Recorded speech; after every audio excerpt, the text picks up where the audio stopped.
Hello everyone, कैसे हो आप सभी। आई होप आप बहुत ही अच्छे होंगे। तो आज के इस लेक्चर में हम कंटिन्यू करेंगे आर्टिफिशियल इंटेलिजेंस का यूनिट 3 का complete one shot lecture. Right, आज के इस लेक्चर में नॉलेज रिप्रेजेंटेशन एंड रीजनिंग ये कंप्लीट यूनिट 100% फिनिश हो जाएगा। राइट, जितने भी टॉपिक सिलेबस में आपके दिए गए हैं, prepositional and first order logic से लेकर के ऑन्टोलॉजिकल इंजीनियरिंग एंड रीजनिंग क्या होता है, राइट, सब कुछ समझ में आएगा 100% गारंटीड। और बहुत मज़ेदार यूनिट इसे मैं बोलूँगा कि इसमें एक गेम प्रॉब्लम करके दिया है वो एम्पस वर्ल्ड करके, थोड़ा फनी गेम है, बहुत अच्छे समझ में आ जाएगा। राइट, और इंपॉर्टेंट भी है, छोटी यूनिट है, ओरल थ्योरेटिकल है, सारी चीज़ समझ में आ जाएगी। चलो स्टार्ट करते हैं। फर्स्ट टाइम चैनल को देख रहे हो तो प्लीज़ सब्सक्राइब करना, लाइक करना अगर लेक्चर आपको समझ में आ जाए, और यस कमेंट करके बताना, ठीक है। और अदर यूनिट्स जाके आप जरूर देख लेना, like unit first, unit second, right, artificial intelligence का प्लेलिस्ट जाके जरूर चेकआउट करना। अदर भी सब्जेक्ट पढ़ना है लाइक क्लाउड कंप्यूटिंग या रिन्यूएबल एनर्जी रिसोर्सेज, तो जरूर जाके प्लेलिस्ट को आप चेकआउट कर सकते हो, ठीक है। अब चलो स्टार्ट करते हैं। तो यूनिट का नाम है नॉलेज रिप्रेजेंटेशन एंड रीजनिंग। तो कहानी इस यूनिट की यहाँ से स्टार्ट होती है, व्हाट इज प्रोपोजिशनल लॉजिक। पहले ही तो हमें यहाँ पे समझना पड़ेगा कि प्रोपोजिशनल लॉजिक क्या होता है, ठीक है। अब प्रोपोजिशनल लॉजिक को समझने से पहले आपको देखो प्रोपोजिशन के बारे में आपको पता होगा। राइट, आपने DSTL देखो, आई थिंक सब्जेक्ट आपने पढ़ा होगा। तो ये सब सारे जो टॉपिक्स हैं ना, सब उसी में से लिए गए हैं, यानी वही सेम टॉपिक यहाँ पे मतलब डाल दिया गया है, बस हमें पढ़ना है। तो देखो प्रोपोजिशनल स्टेटमेंट क्या होता है। कोई भी स्टेटमेंट, प्रोपोजिशन का मतलब होता है it is just a statement. Right, अब यहाँ पर समझते हैं कि प्रोपोजिशनल लॉजिक क्या है। प्रोपोजिशनल लॉजिक कोई भी मतलब एक आपका बोल सकते हो एक सिंपलेस्ट फॉर्म होता है लॉजिक का, जो आर्टिफिशियल इंटेलिजेंस में यूज़ होता है। बेसिकली मैंने आपको बताया प्रोपोजिशन का मतलब होता है कोई भी स्टेटमेंट। लाइक स्टेटमेंट आपका हो सकता है इट इज़ रेनिंग, ये भी एक स्टेटमेंट है। Right, the moon is made of cheese, basically ये भी एक स्टेटमेंट है। 2+2=4 होता है, यस ये भी एक स्टेटमेंट है। अब देखो स्टेटमेंट फॉल्स होगा कि ट्रू होगा, ये हमारा आगे उसको जब हम समझते हैं तब पता चलता है कि वो स्टेटमेंट ट्रू है कि फॉल्स है। बेसिकली यही जो लॉजिक है ना, कि एक स्टेटमेंट है और वो स्टेटमेंट हमारा ट्रू भी हो सकता है, फॉल्स भी हो सकता है। इसी लॉजिक को कि कैसे डिराइव करते हैं कि वो आपका स्टेटमेंट ट्रू होगा, फॉल्स होगा, इसी लॉजिक को हम प्रपोजिशनल लॉजिक कहते हैं। ज़्यादा कॉम्प्लेक्स नहीं बनाना है, सिंपल लिखा हुआ है, deals with the statement. Like preposition के साथ ये डील करता है प्रपोजिशनल लॉजिक जो होता है। और वो प्रपोजिशन जो होता है ना, वो आपका ट्रू भी हो सकता है, फॉल्स भी हो सकता है। लाइक यहाँ पे बोला जा रहा है एक statement it is raining, may be बारिश हो रही है या नहीं हो रही है। राइट, ट्रू फॉल्स हो सकता है। तो ये क्या है आपका, यही होता है आपका प्रोपोजिशन, यानी ये एक स्टेटमेंट है। 2+2 आपका 4 होता है, यस आपका ये भी एक ऑल्सो एक प्रोपोजिशन है या स्टेटमेंट है। राइट, और ये भी आपका ट्रू है। Like the moon is made of चीज, तो ये भी एक प्रोपोजिशन है, लेकिन ये प्रोपोजिशन क्या है आपका, फॉल्स है, ट्रू नहीं है। राइट, तो ऐसे कोई भी हो सकता है। लाइक कोई बोल रहा है my age is like 60 years but actually वो 20 ईयर्स का है, तो वो प्रपोजिशन आपका फॉल्स हो जाएगा। तो कोई भी स्टेटमेंट उसी को हम प्रपोजिशन कह रहे हैं, और वो प्रपोजिशन वो स्टेटमेंट जब उसे हम ट्रू एंड फॉल्स में डिटरमाइन कर सकते हैं, राइट, उस लॉजिक को हम प्रपोजिशनल लॉजिक कहते हैं। सिंपल, आई थिंक समझ में आ गया। कुछ यहाँ पे बहुत कॉम्प्लेक्सिटी, कोई कॉम्प्लेक्स यहाँ पे नहीं है, ठीक है। चलो ये हो गया प्रपोजिशनल लॉजिक क्या होता है। अब इसके कुछ कॉन्सेप्ट हमें पता होना चाहिए, बेसिक कॉन्सेप्ट जो आगे यूज़ होंगे। लाइक पहला तो यहाँ पे प्रपोजिशन क्या होता है, लॉजिकल कनेक्टिव्स ऑपरेटर्स काफ़ी सारे होते हैं, क्या होता है। राइट, तो जस्ट यहाँ पे पॉइंट्स याद रखने हैं और ये क्या होता है आपको समझ में आना चाहिए। तो पहला इसमें से प्रपोजिशनल लॉजिक में बेसिक कॉन्सेप्ट, पहले आपको प्रपोजिशन ही पता होना चाहिए। प्रपोजिशन क्या होता है मैंने आपको पहले ही बता दिया, सिंपल एक स्टेटमेंट। राइट, वो आपका the sky is blue, yes this is a preposition, this is a statement and this statement is also true. Right, sky is actually blue होता है। तो ऐसे काफ़ी सारे स्टेटमेंट हो सकता है। दूसरा यहाँ पे कॉन्सेप्ट है आपका logical connectives. Right, logical connectives का मतलब है प्रोपोजिशनल लॉजिक में बहुत सारे ऑपरेटर्स होते हैं। राइट, आगे भी समझ में आएगा ये चीज़। We can combine multiple propositions using special operator. Right, अभी तो ये सिंगल स्टेटमेंट देख रहे हो, काफ़ी सारे कॉम्प्लेक्स आपके स्टेटमेंट होते हैं, ठीक है। उसको हम कंबाइन करते हैं विद सम ऑपरेटर, आगे भी हम देख रहे होंगे, ठीक है। इसमें तीसरा आपका जो है निगेशन करके, यानी इसे हम नॉट भी बोल सकते हैं, रिवर्स करते हैं ट्रुथ का। लाइक यहाँ पे इट इज़ रेनिंग, ये क्या है, मे बी अभी बारिश हो रही हो। राइट, तो ये स्टेटमेंट आपका ट्रू हो जाएगा। राइट, अगर इसका निगेट कर दें, यानी इसका हम नॉट ले लें, क्या हो जाएगा, इट इज़ नॉट रेनिंग हो जाएगा। बहुत ईजी है जस्ट। राइट, सो कंजक्शन यहाँ पे क्या होता है, कंजक्शन यानी आपका एंड होता है, ठीक, आपको पता ही है एंड का क्या लॉजिक होता है। अगर दोनों वहाँ पे स्टेटमेंट ट्रू होगा, देन जो फाइनल जो ओवरऑल जो आपका फिर आउटपुट आता है वो आपका ट्रू आता है। लाइक इट इज़ रेनिंग, एक आपका पी स्टेटमेंट है यहाँ पे, इट इज़ रेनिंग। राइट, ये ट्रू है मान लेते हैं। एक दूसरा क्यू स्टेटमेंट है, क्यू प्रोपोजिशन है, I have an umbrella. Right, तो यस ये भी ट्रू है। तो ओवरऑल क्या आएगा, पी कंजंक्शन या पी एंड क्यू करोगे तो ओवरऑल ट्रू आएगा, बिकॉज ये भी ट्रू है ये भी ट्रू है, राइट। तो समझ पा रहे हो I think, right. If any one is false then result false हो जाता है। डिसजंक्शन यहाँ पे है, इसे और बोल सकते हो। इसमें एटलीस्ट अगर एक भी ट्रू हो गया देन आपका यहाँ पे ट्रू हो जाएगा। लाइक यहाँ पे देखो I will go to park, एक आपका पी स्टेटमेंट है, दूसरा आई विल प्ले फुटबॉल। तो एक भी अगर यहाँ पे ट्रू है तो आपका जो रिजल्ट होगा वो ट्रू हो जाएगा। कोई भी स्टेटमेंट ले लेना, रटने मत बैठ जाना कि एग्जैक्टली यही लेना है, ठीक है। कोई भी लेकर के आप 2+2=4 ऐसे करके दिखा सकते हो, ठीक है। मैं बता रहा हूँ आपको जस्ट कि ऐसे आपको यहाँ पे राइट करना है। तो ये बेसिक कॉन्सेप्ट हो गया कि ये सारे मतलब जो टर्म आप बोल सकते हो जो आगे यूज़ होंगे, राइट। कंजंक्शन, डिसजंक्शन पता होना चाहिए। कंजंक्शन का मतलब एंड ऑपरेटर होता है, डिसजंक्शन का मतलब और होता है, नेगेशन मतलब नॉट, राइट। ये हो गया, आई थिंक समझ में आ रहा होगा। और आगे इसी तरीके से आगे यहाँ पे है इम्प्लीकेशन, राइट। इम्प्लीकेशन का मतलब होता है इफ़ देन, पता होगा आपको, ठीक है।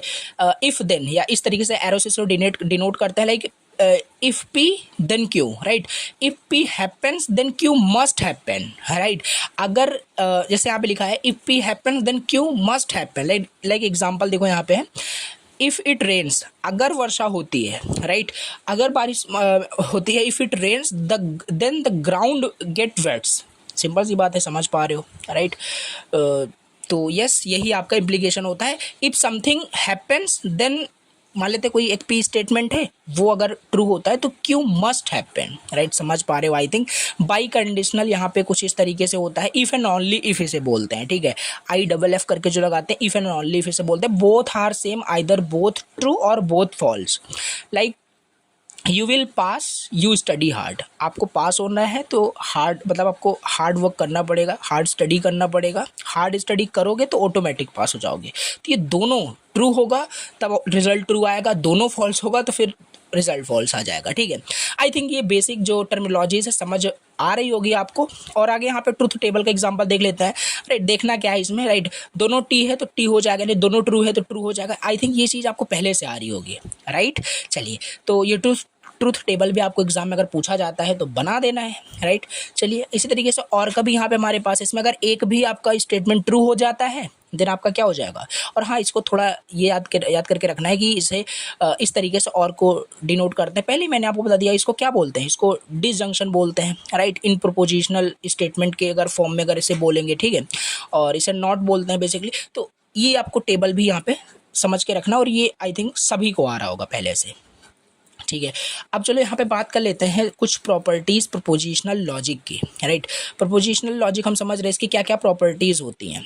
कुछ स्पेशल प्रॉपर्टीज़ नहीं है इसकी, सिंपल। पहला यहाँ पे ट्रूथ वैल्यू, यानी each preposition is either true और फॉल्स, यानी हर एक स्टेटमेंट आपका वो या तो ट्रू होगा या तो फॉल्स होगा। सिंपल सी बात है, I am saying it is raining, it may be true और फॉल्स, राइट। सो दूसरा यहाँ पे है कंपोजिशनैलिटी, राइट। मतलब complex statement can be built using operator.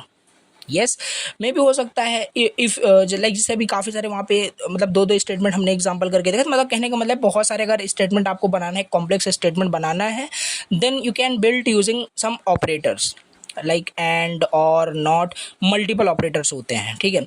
और उन ऑपरेटर का कुछ प्रेसिडेंस भी होता है, लाइक नॉट का सबसे ज़्यादा होता है, फिर एंड का होता है, फिर और का होता है, फिर ये इफ़ देन का होता है, फिर ये कौन सा था, इफ़ एंड ओनली इफ़ था, राइट। ये याद भी होना चाहिए आपको, राइट।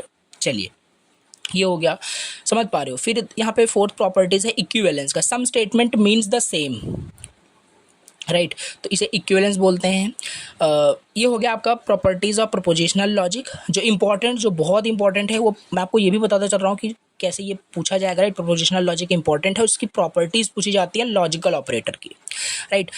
इसको अच्छे से पढ़ना है। ये जो प्रॉपर्टीज़ अभी मैं आपको बताने जा रहा हूँ लॉजिकल ऑपरेटर्स की, कम्यूटेटिव लॉ है, एसोसिएटिव, बहुत सारे हैं, राइट। आपने पढ़ा भी होगा पहले, बस वही है यहाँ पे, right. So these properties helps us simplify logical statement without changing their meaning.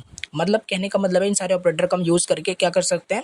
जैसे ये वही हो गया, लाइक जैसे देखो 2+3 करोगे तब भी 5 आएगा, 3+2 करोगे तब भी 5 आएगा, मीनिंग चेंज नहीं हुआ, रिजल्ट आपका सेम है। तो बस यही है, यही आपके मतलब काफ़ी सारे प्रॉपर्टीज होते हैं, वही हमें यहाँ पे समझना है। पहला हमारे पास है कम्यूटेटिव लॉ, इसे बोलते हैं, कम्यूटेटिविटी भी आप बोल सकते हो। मतलब इसमें इसका कहने का मतलब है ऑर्डर कोई यहाँ पे मैटर नहीं करता, राइट। लाइक यहाँ पे वही लिखा है, चाहे आप P एंड Q करो या Q एंड P करो, सेम रिजल्ट आपका आएगा, राइट। और P और Q करो या मतलब कहने का मतलब ये याद रखना है आपको, ठीक है।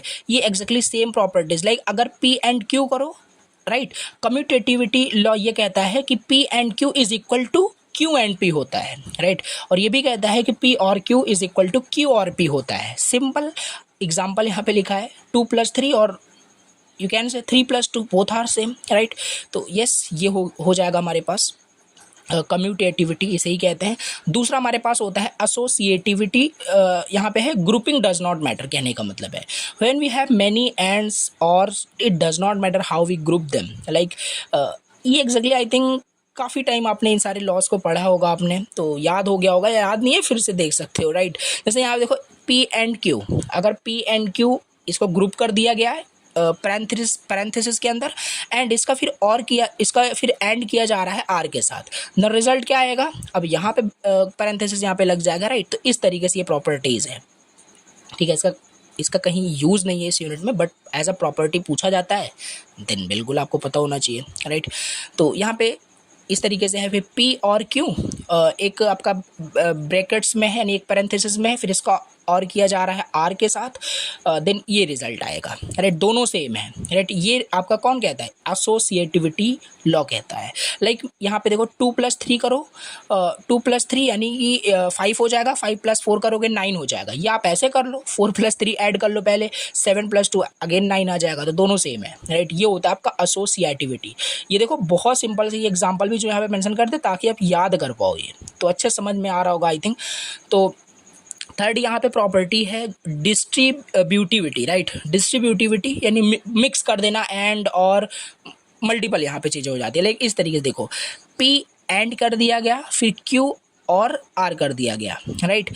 फिर ये इक्वल किसके होगा, P एंड Q के, और यहाँ पे P और R के होगा, राइट। तो देखो ये सारी प्रॉपर्टीज़ हैं, आई थिंक ये चीज़ आपको समझ में आ रही होगी, राइट। अब ये कैसे आया, इसका डेरिवेशन भी बड़ा सा होता है, ये चीज़ आ कैसे रही है, राइट। बट वो सब यहाँ पे हमें ज़्यादा दिमाग नहीं लगाना है, ठीक है। तो कहने का मतलब है मल्टीप्लिकेशन यहाँ पे डिस्ट्रीब्यूट हो रहा है ओवर एडिशन, तो ये डिस्ट्रीब्यूटिव आपका ये लॉ होता है। आइडेंटिटी लॉ भी होता है, लाइक अगर आपका यहाँ पे P और ट्रू, कहने का मतलब है यहाँ पे कोई आप यहाँ पे आपका P है और यहाँ पे क्या है, एंड है, इसका ट्रू मतलब 1 होता है सिंपल, तो इसको करोगे तो क्या आएगा आपका यहाँ पे P ही आएगा, राइट। आपका P स्टेटमेंट ही यहाँ पे आ जाएगा। उसी तरीके से P, और अगर आप ज़ीरो करते हो, zero in the sense false होता है, तब भी आपका यहाँ पे क्या आएगा, P आएगा। मैं समझाने की कोशिश कर रहा हूँ, समझ में आपको आ रहा होगा, ठीक है। तो ये होता है यहाँ पे कुछ लॉज होते हैं, आगे और भी है। डोमिनेशन ये भी एक आपका प्रॉपर्टी होता है। ये क्या कहता है, P और ट्रू आपका क्या आता है, ट्रू आता है, राइट। अगर आप और करते हो ट्रू के साथ तो ऑलवेज आपको ट्रू मिलेगा। अगर आप एंड करते हो फॉल्स के साथ तो हमेशा आपको फॉल्स ही मिलेगा। क्यों, क्योंकि एंड क्या कहता है कि दोनों चीज़ें आपकी ट्रू होने चाहिए। मे बी ये आपका ट्रू हो लेकिन ये तो फॉल्स है, तब एंड में तो फॉल्स आएगा ही आएगा। आई थिंक आप समझ पा रहे हो, ठीक है। ओके, सो नेक्स्ट यहाँ पे है, नेक्स्ट जो रूल है प्रॉपर्टी बोल लो, double negation, right. Double negation मतलब यहाँ पे पहले कोई P स्टेटमेंट था, उसका निगेट किया, फिर उसका भी निगेट कर दिया गया यहाँ पे, तो वही आ जाएगा, राइट। ये सिमिलर लाइक ये इसको आप माइनस समझो, राइट। माइनस माइनस आपका कैंसिल हो जाएगा तो रिजल्ट वही आ जाएगा। बट वही है सिंपल कि 2 टाइम्स अगर आप निगेट कर देते हो किसी स्टेटमेंट को तो रियल स्टेटमेंट जो ओरिजिनल स्टेटमेंट था वही आ जाएगा। समझ पा रहे हो? ओके, सो जैसे यहाँ पे इट इज़ रेनिंग पहले था, इसका आपने निगेट कर दिया, it is not raining, right, हो गया। फिर उसका निगेट कर दिया तो फिर इट इज़ रेनिंग हो जाएगा, राइट। तो यही है आपका आइडेम्पोर्टेंस लॉ भी होता है आपका इस तरीके से। P एंड P का P से एंड करोगे तो P ही आएगा, राइट। यानी कोई P स्टेटमेंट है और P और P करोगे तब भी आपका वो आएगा। तो समझ पा रहे हो आई थिंक। ये आपके 7 यहाँ पे प्रॉपर्टीज़ होते हैं जो बहुत ज़्यादा इंपॉर्टेंट है। 7 मार्क्स में ये पूछा जाता है, अच्छे से आपको इसको पढ़ लेना है, ठीक है।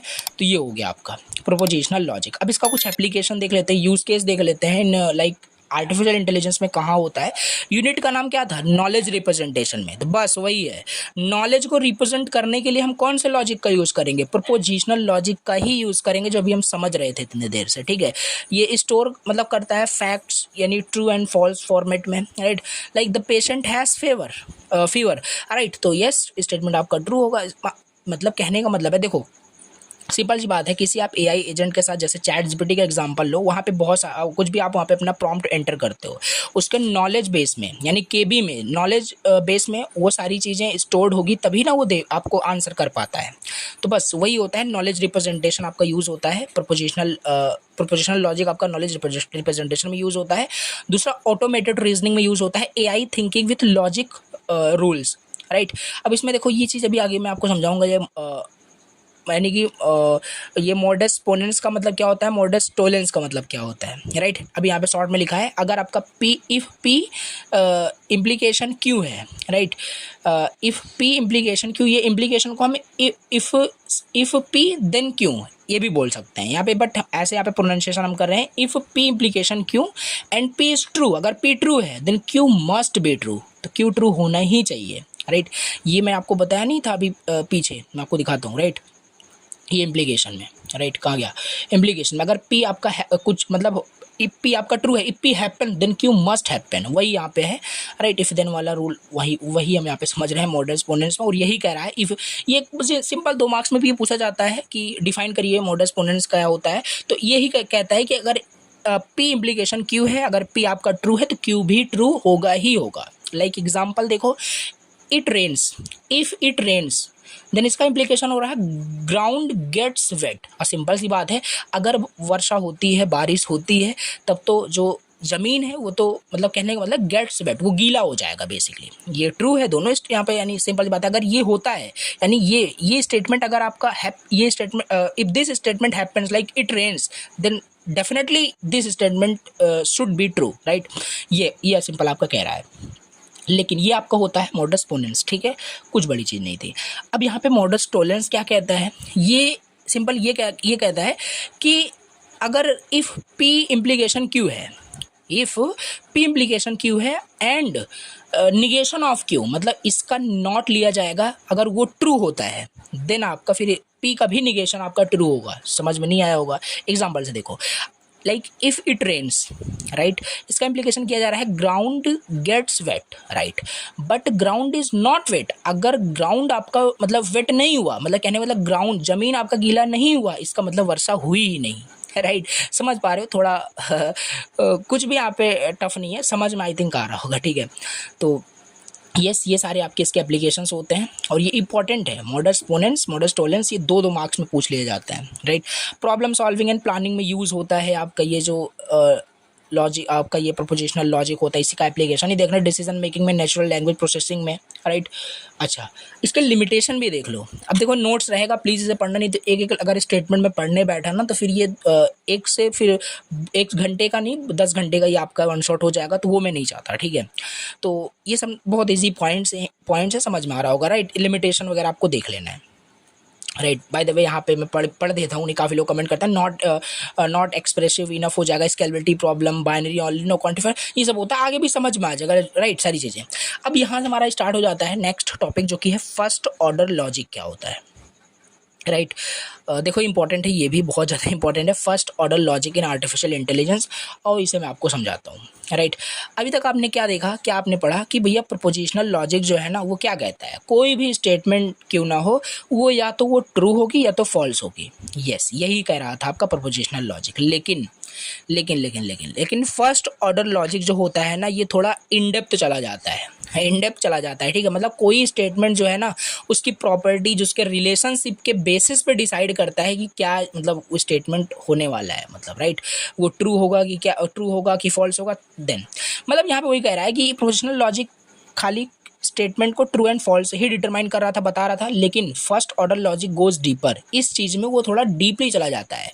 वो देखता है उसके उसके ऑब्जेक्ट्स के बारे में, राइट, प्रॉपर्टीज़ के बारे में, रिलेशनशिप के बारे में, देन डिसाइड करता है बेसिकली क्या होगा, राइट। और फर्स्ट ऑर्डर लॉजिक को याद रखना हम प्रेडिकेट लॉजिक भी कहते हैं। क्या कहते हैं? First order logic is also known as predicate logic. And predicate logic क्या है? सिंपल, किसी भी स्टेटमेंट को इन डेप्थ उसको चेक करना, इन डेप्थ उसको समझना, राइट, उसको उसके ऑब्जेक्ट के बारे में बात करना, प्रॉपर्टीज रिलेशनशिप के बारे में बात करना, देन डिसाइड करना स्टेटमेंट ट्रू होगा कि फॉल्स होगा। इट इज सिमिलर, लाइक आप एग्जांपल ले सकते हो, राइट। मान लो किसी आप पर्सन को देख करके आप ऐसे ही बता दे रहे हो कि वो पर्सन की मतलब सही है, कि मतलब एग्जांपल ले रहे हैं जस्ट, कि किसी पर्सन को आप बता दे रहे हो ऐसे देखते ही कि वो सही है, सही पर्सन है कि नहीं, या कोई ख़राब पर्सन है, राइट। लेकिन वहाँ पे वो आपका प्रोपोजिशनल फिल लॉजिक हो जाएगा। अगर ऐसे ही देख के आप बता दे रहे हो कि हाँ ये जो पर्सन है ये बहुत गंदा है, राइट, इससे बात नहीं करना, ये बहुत अच्छा है, ऐसे ये प्रोपोजिशनल लॉजिक हो जाएगा, राइट। लेकिन आपको वहाँ पे फर्स्ट ऑर्डर लॉजिक जो कहेगा वो उसकी प्रॉपर्टीज़ आप देखोगे, उससे कम्युनिकेट करके देखो, उसका बिहेवियर आप देखोगे, उसका रिलेशनशिप आपके साथ कैसा है, देन डिसाइड करोगे वो जो पर्सन है आपका कि वो अच्छा है कि खराब है, राइट। समझ पा रहे हो आई थिंक। तो बस यही है कि first order logic is also known as predicate logic, help us to represent knowledge, right, reason through problems and understand language. I think ये आपको फर्स्ट ऑर्डर लॉजिक समझ में आ गया। आगे और देखते हैं, लाइक इसका, हाँ, ये जो डायग्राम बना है इसको बताता हूँ। तो इसका मतलब क्या है, जैसे यहाँ पे देखो एक स्टेटमेंट है, एक्स इज एन इंटीजर।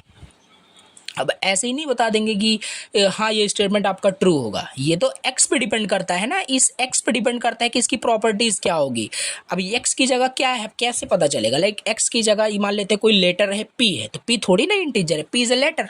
सो अगर एक्स की जगह 5 है, देन 5 आपका इंटीजर होगा। देन वही है यहाँ पे कि स्टेटमेंट को देख करके हम नहीं बता सकते कि ये ट्रू होगा कि फॉल्स होगा, उसके ऑब्जेक्ट, उसकी प्रॉपर्टीज क्या है, देन उसके बाद हम डिसाइड कर सकते हैं उसके बारे में। तो वही है कि यहाँ पे कह रहा है गोज डीपर, का मतलब आई थिंक समझ में आ रहा होगा, ठीक है। अच्छा, ये हो गया। इसके बाद कुछ कंपोनेंट्स की बात कर लेते हैं। देखो इंपॉर्टेंट, मैंने आपको पहले बताया ये इंपॉर्टेंट है, पूछा जाता है, इसके कंपोनेंट्स पे पूछे जाते हैं। तो आओ देखते हैं इसके क्या क्या कंपोनेंट्स होते हैं। Constant, variable, predicate, function, quantifier, ये काफ़ी इंपॉर्टेंट है, और इसे जल्दी समझ लेते हैं। तो फर्स्ट ऑर्डर लॉजिक में क्या क्या कंपोनेंट्स होते हैं? तो पहला इसमें कांस्टेंट होता है। कांस्टेंट का मतलब क्या? कांस्टेंट का मतलब कुछ नहीं, सिंपल, जो अभी यहाँ पे आप देख रहे थे, ये जैसे x इज एन इंटीजर था, ये क्या है, x आपका यहाँ पे कांस्टेंट हो जाएगा, राइट। सिंपल उसी तरीके से यहाँ पे वही लिखा हुआ है, these are the name of specific object और the things, basically like Alice basically आपका एक पर्सन है, ये भी एक कांस्टेंट ही है, राइट। टू, जैसे two is a integer, so two is what, two is constant. समझ पा रहे हो आई थिंक। कांस्टेंट का मतलब कोई एक प्रॉपर एक नाउन हो गया, राइट।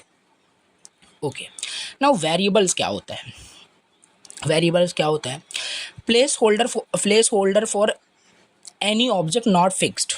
मतलब एक प्लेस होल्डर को ही हम क्या कहते हैं, वेरिएबल्स कहते हैं। मतलब भैया ये प्लेस वेरिएबल क्या होता है? मतलब यहाँ पे x की जो वैल्यू होगी यानी 5, वो हमारा क्या है, वो हमारा कांस्टेंट है। लेकिन अभी उसकी उस वैल्यू की जगह हमने क्या लिख दिया है, x लिख दिया है। तो x इज अ वेरिएबल, और यू कैन से place holder of any value, right. समझ पा रहे हो? यस, यही होता है। तो यहाँ पे वही लिखा है X Y Z anything you can write as a variable, right. तो वेरिएबल का मतलब है कि उस जगह कुछ ना कुछ हो सकता है, मतलब समथिंग, कोई भी वैल्यू वहाँ पे हो सकती है, राइट। समझ पा रहे हो? देखो इसके बाद नेक्स्ट हमारे पास है प्रेडिकेट्स। क्या होते हैं प्रेडिकेट? ये कंपोनेंट्स हम देख रहे हैं, राइट। प्रेडिकेट्स हमारा यहाँ पे properties, so properties of object और रिलेशंस बिटवीन देम, राइट। बिल्कुल ये आपका एक रिलेशन दिखाता है बिटवीन, लाइक आपका कौन मतलब कि कहने का मतलब ये आपका दिखाता है कुछ properties of object relations between them. Like examples मैं आपको बताता हूँ वही डायग्राम लेकर के। ये जैसे इसमें क्या था, एक्स इज एन इंटीजर, इनके बीच में प्रेडिकेट्स क्या है, रिलेशनशिप है कि बेसिकली एक्स की जो वैल्यू होगी वो एक इंटीजर होगी, तो रिलेशनशिप यही है। समझ पा रहे हो आई थिंक। तो प्रेडिकेट्स कहने का मतलब है सो प्रॉपर्टीज ऑफ ऑब्जेक्ट और relations between them, like human x, like यहाँ पे क्या है, एक्स इज ह्यूमन, तो ह्यूमन का एक रिलेशन है यहाँ पे। लाइक्स, यहाँ पे जैसे लिखा है लाइक्स एलाइस बॉब, यानी एलाइस लाइक्स बॉब, राइट। तो प्रेडिकेट्स का मतलब है कि डिस्क्राइब कर देता है, और चीज़ जब उसे रीड करते हो ना तो डिस्क्राइब हो जाता है, words and verbs basically. Now functions क्या है इसमें, ये सारे कंपोनेंट्स है, याद रखना, ठीक है। So map one object to another object, right. एक ऑब्जेक्ट को दूसरे ऑब्जेक्ट से मैप कर देना, राइट। फंक्शंस इसे हम बोलते हैं। लाइक मदर ऑफ एक्स इस तरीके से है, तो क्या होगा, gives the mother of person x, right. Like यहाँ पे होता नहीं है लाइक एज ऑफ एलाइज आप इस तरीके से राइट करते हो, लाइक आप जैसे मैथ्स के प्रॉब्लम सॉल्व करते हो तो कैसे लिखते थे, लाइक कोई आप यहाँ पे बनाते हो एफ ऑफ एक्स, राइट, तो ये क्या होता है बेसिकली, इसका मतलब क्या था, इसका मतलब फंक्शन ऑफ एक्स। उसी तरीके से एज ऑफ एलाइस आपने राइट किया तो एज एज किसका, एलाइस का, तो एलाइस एज हो जाएगा हमारे पास, राइट। तो फंक्शन का मतलब कुछ special arrow that return one output basically, right, समझ पा रहे हो आई थिंक, ठीक है। तो ये हो गया हमारा यहाँ पे कंपोनेंट, और भी है यहाँ पे आगे, और ये देखो ये काफ़ी इंपॉर्टेंट है, 2 मार्क्स में ये पूछा जाता है, बहुत इंपॉर्टेंट है, ठीक है। इंडिविजुअल भी आ जाता है कि क्वांटिफायर क्या होता है, एक्सप्लेन करिए। तो देख लेते हैं क्वांटिफायर क्या है। These tells us about how many objects we are talking about, how many objects we are talking about. कहने का मतलब है अगर किसी के बारे में हम बात कर रहे हैं, लाइक आप किसी मान लेते हैं ठेले की दुकान पे गए हो, राइट, किसी ठेले पे गए हो, वहाँ पे कुछ आपको खरीदना है, लाइक आपको वहाँ पे एप्पल खरीदना है, ठीक है, तो वहाँ पे उस ऑब्जेक्ट के कितने क्वांटिटी के बारे में बात कर रहे हो, that is what quantifier means, right, कि how many objects we are talking about, like उस दुकानदार से मतलब सामने वाले व्यक्ति से आप कितना मतलब एप्पल खरीदना चाहते हो, क्वांटिटी क्वांटिटी बताओगे उसे, तो वही होता है आपका क्वांटिफायर का मतलब, समझ पा रहे हो कि नहीं, यस समझ पा रहे हो, ठीक है। तो ये हो गया।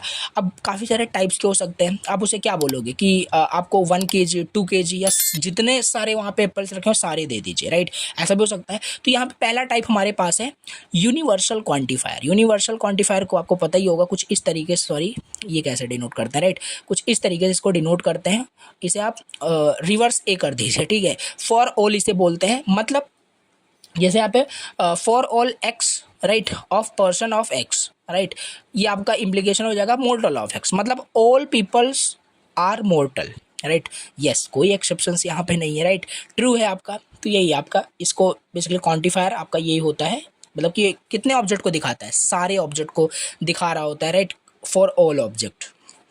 नाउ सेकंड हमारे पास होता है एग्जिस्टेंशियल क्वांटिफायर। क्या होता है, एग्जिस्टेंशियल क्वांटिफायर होता है, यानी इसे हम बोलते हैं there exist, right, there exist, ये आपका क्वांटिफायर होता है, लाइक इस तरीके से इसका रिप्रेजेंटेशन होता है, ठीक है। There is at least one person who likes ice cream, ये जो स्टेटमेंट लिखा था ना, इस तरीके से देखो आपको राइट जरूर करना है एग्जाम में। ये क्या ओपन हो गया, जस्ट अ सेकेंड, ओके, देखो एग्जिस्टेंशियल क्वांटिफायर यहाँ पे समझ रहे थे, देयर एग्जिस्ट, राइट, इसका मतलब है, इस तरीके से डिनोट करते हैं, इसका मतलब यहाँ पे ये जो स्टेटमेंट लिखा हुआ है, there exist person of X और लाइक्स एक्स आइसक्रीम, राइट, इसका मतलब है there is at least one person who likes ice cream, right, समझ पा रहे हो, जस्ट अ सेकेंड,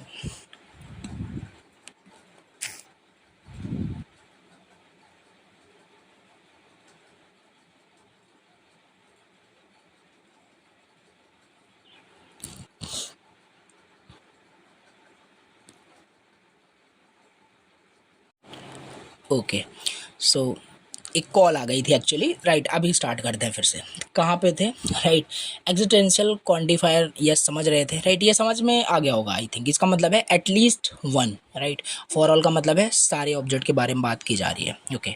सो इसके बाद हमारे पास यहाँ पे नेक्स्ट है आपका, यहाँ पे हम कंपोनेंट समझ रहे थे, प्रेडिकेट्स फंक्शन हो गया था, फिर क्वांटिफायर के अंदर आपके 2 क्वांटिफायर थे, ये तो आगे भी क्वांटिफायर डिटेल में आएगा, 7 मार्क्स में पूछा जाता है, तो आगे भी और भी समझ लेंगे, ठीक है। फिर यहाँ पे नेक्स्ट आपका यहाँ पे कंपोनेंट है फर्स्ट ऑर्डर लॉजिक में लॉजिकल कनेक्टिव्स, यानी बहुत सारे ऑपरेटर्स होते हैं, जो प्रोपोजिशनल लॉजिक में आपने पढ़ा था ना, एंड और not implies if and only, सब आपको यहाँ पे राइट कर देना है, इसलिए एक एक लाइन में यहाँ पे बताया है, इन डिटेल ही ये पूछा जाता है 7 मार्क्स में, तो लिख पाओगे कहानी, मुझे भरोसा है आप पे, ठीक है, तो ये कर लोगे, ठीक है। अब यहाँ पे इसका एप्लीकेशन देख लेते हैं, application of first order logic in AI, इसका एप्लीकेशन क्या होता है, नॉलेज रिप्रेजेंटेशन के लिए, ऑटोमेटेड थ्योरम प्रूविंग में, राइट, नेचुरल लैंग्वेज प्रोसेसिंग में यूज होता है, एक्सपर्ट सिस्टम में, सिमेंटिक वेब में इसका एप्लीकेशन, बेसिकली ये आपका फर्स्ट ऑर्डर लॉजिक यूज होता है, ठीक है।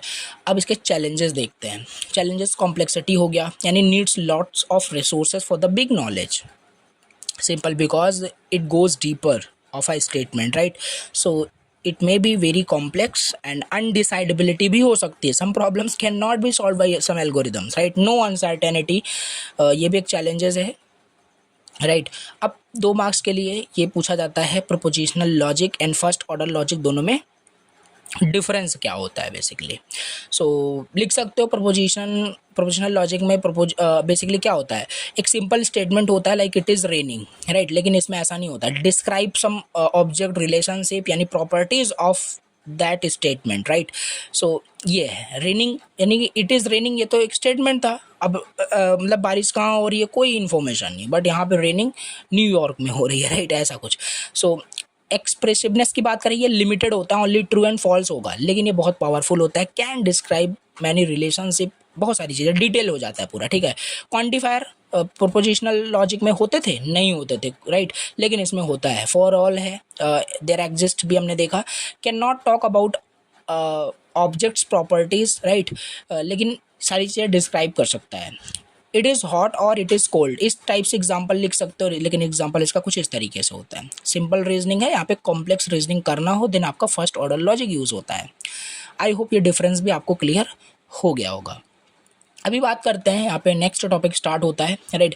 अब इसमें क्या क्या है, अब इसी में हमें देखना है सिंटैक्स, सिमेंटिक और इन्फेरेंस। फर्स्ट ऑर्डर लॉजिक में क्या होता है डिटेल से, राइट। चलो इसको समझते हैं, right, okay. Syntax of first order logic, कहने का मतलब है कि सिंटेक्स का मतलब समझ पा रहे हैं, the way of some, like way of something, like किसी भी चीज़ को कुछ रिप्रेजेंट करने का या किसी चीज़ को राइट करने का एक तरीका, बेसिकली सिंटेक्स, राइट। तो the syntax tells us how to write valid statement formulize in first order logic using symbols and rules, right. These valid statement, like जैसे एग्जांपल देखो यहाँ पे, जैसे ये आपका फर्स्ट ऑर्डर लॉजिक एग्जांपल क्या था, for all X, if X is human then X is mortal, right, ऐसा था। तो यही है, मतलब कि ये कुछ सिंटेक्स है, ऐसा नहीं कि ऐसे ही उल्टा पुल्टा आप यहाँ पे राइट कर दोगे। अब एरो जैसे इस तरीके से इम्प्लीकेशन का है तो उल्टा नहीं बना दोगे, ठीक है। तो सिंटेक्स यहाँ पे फॉलो करना पड़ता है कि एक स्टेटमेंट को आप वैलिड स्टेटमेंट बना पाओ, और बस जब आप रूल्स को फॉलो करोगे, सिंटेक्स को फॉलो करके आप स्टेटमेंट को राइट करोगे, तो वो स्टेटमेंट आपका वैलिड स्टेटमेंट होता है। और उसी वैलिड स्टेटमेंट को हम क्या कहते हैं, वेल फॉर्म्ड फॉर्मूला भी कहते हैं, right. Well formed formula, WFF, ये भी इस नाम से भी पूछा जा सकता है, राइट। वेल फॉर्म फार्मूला क्या होता है, सिंपल एक वैलिड स्टेटमेंट को ही हम वेल फॉर्म फार्मूला कहते हैं, ओके। सो क्या क्या यहाँ पे सिंटेक्स होता है, पहले तो कुछ टर्म्स समझेंगे अच्छे से, ठीक है। समझना क्या है, जैसे यहाँ पे पहले हमने देख लिया terms in first order logic में रिप्रेजेंट ऑब्जेक्ट एंटिटीज। इसमें कांस्टेंट वेरिएबल फंक्शंस क्या होता है मैंने आपको पहले ही बताया, ठीक है। तो वो तीनों आपको राइट कर देना है। क्या क्या टर्म्स आपको पता होना चाहिए, पता चला आपको कांस्टेंट के बारे में, वेरिएबल के बारे में, फंक्शन के बारे में पता ही नहीं है, देन आप वैलिड स्टेटमेंट कैसे राइट कर पाओगे, नहीं राइट कर पाओगे, सिंपल सी बात है। तो यस, ये इसी तरीके से ये तीनों आपको एक्सप्लेन करना है, डिटेल से मैं बता दिया, दोबारा रिपीट करने का कोई सेंस नहीं। अब यहाँ पे दूसरा समझते हैं, predicates in first order logic में, राइट। फर्स्ट प्रेडिकेट्स आपको बताया ही क्या होता है, basically statement about the objects, right. One argument predicate होता है property of one object, like इस तरीके से human of X, X is human. Two argument predicate होता है रिलेशन बिटवीन टू ऑब्जेक्ट, ये दिखाता है, ठीक है। अच्छा, ये हो गया आपका। और जैसे एग्जांपल भी देखो कुछ, पेरेंट ऑफ एक्स वाई, यानी X is parent of Y, right. Loves John Mary means कि जॉन लव्स मैरी, राइट। इस तरीके से ये क्या आपका टू आर्ग्यूमेंट प्रेडिकेट है। और ये खाली जो इस तरीके से था, ह्यूमन ऑफ एक्स, एक्स यानी इसका मतलब क्या है, X is a human, then it is a one argument predicate. Two argument कुछ इस तरीके से होता है, एग्जाम्पल याद रहेगा then you can write. So quantifier in first order logic में पहले मैंने आपको बता दिया कौन कौन से क्वांटिफायर थे। यूनिवर्सल एक था, यानी कि फॉर ऑल, एक एग्जिस्टेंशियल यानी देयर एग्जिस्ट एटलीस्ट वन, ये बता देना है। अब ये सिंटेक्स में ना ये सारी चीज़ आपको पहले से जब पता होगी और ये चीज़ पहले हमने देख लिया, देन आप एक वैलिड स्टेटमेंट राइट कर पाओगे, बना पाओगे। कनेक्टिव्स क्या क्या है इसको भी आपको पहले ही बता दिया था, वही ही यहाँ पे है, कुछ अलग नहीं आ जाएगा, लाइक जो आपने प्रोपोजिशनल लॉजिक में पढ़ा था, लाइक कंजंक्शन यानी एंड, कुछ इस तरीके से। अगर P ऑफ एक्स है एंड Q ऑफ एक्स है तो दोनों आपका यहाँ पे ट्रू होना चाहिए, लाइक इस तरीके से X is red and round, right. Disjunction यानी कि आपका ये और हो जाएगा, right right. Cat of X और डॉग ऑफ एक्स, यानी एक्स इज अ कैट और अ डॉग, राइट।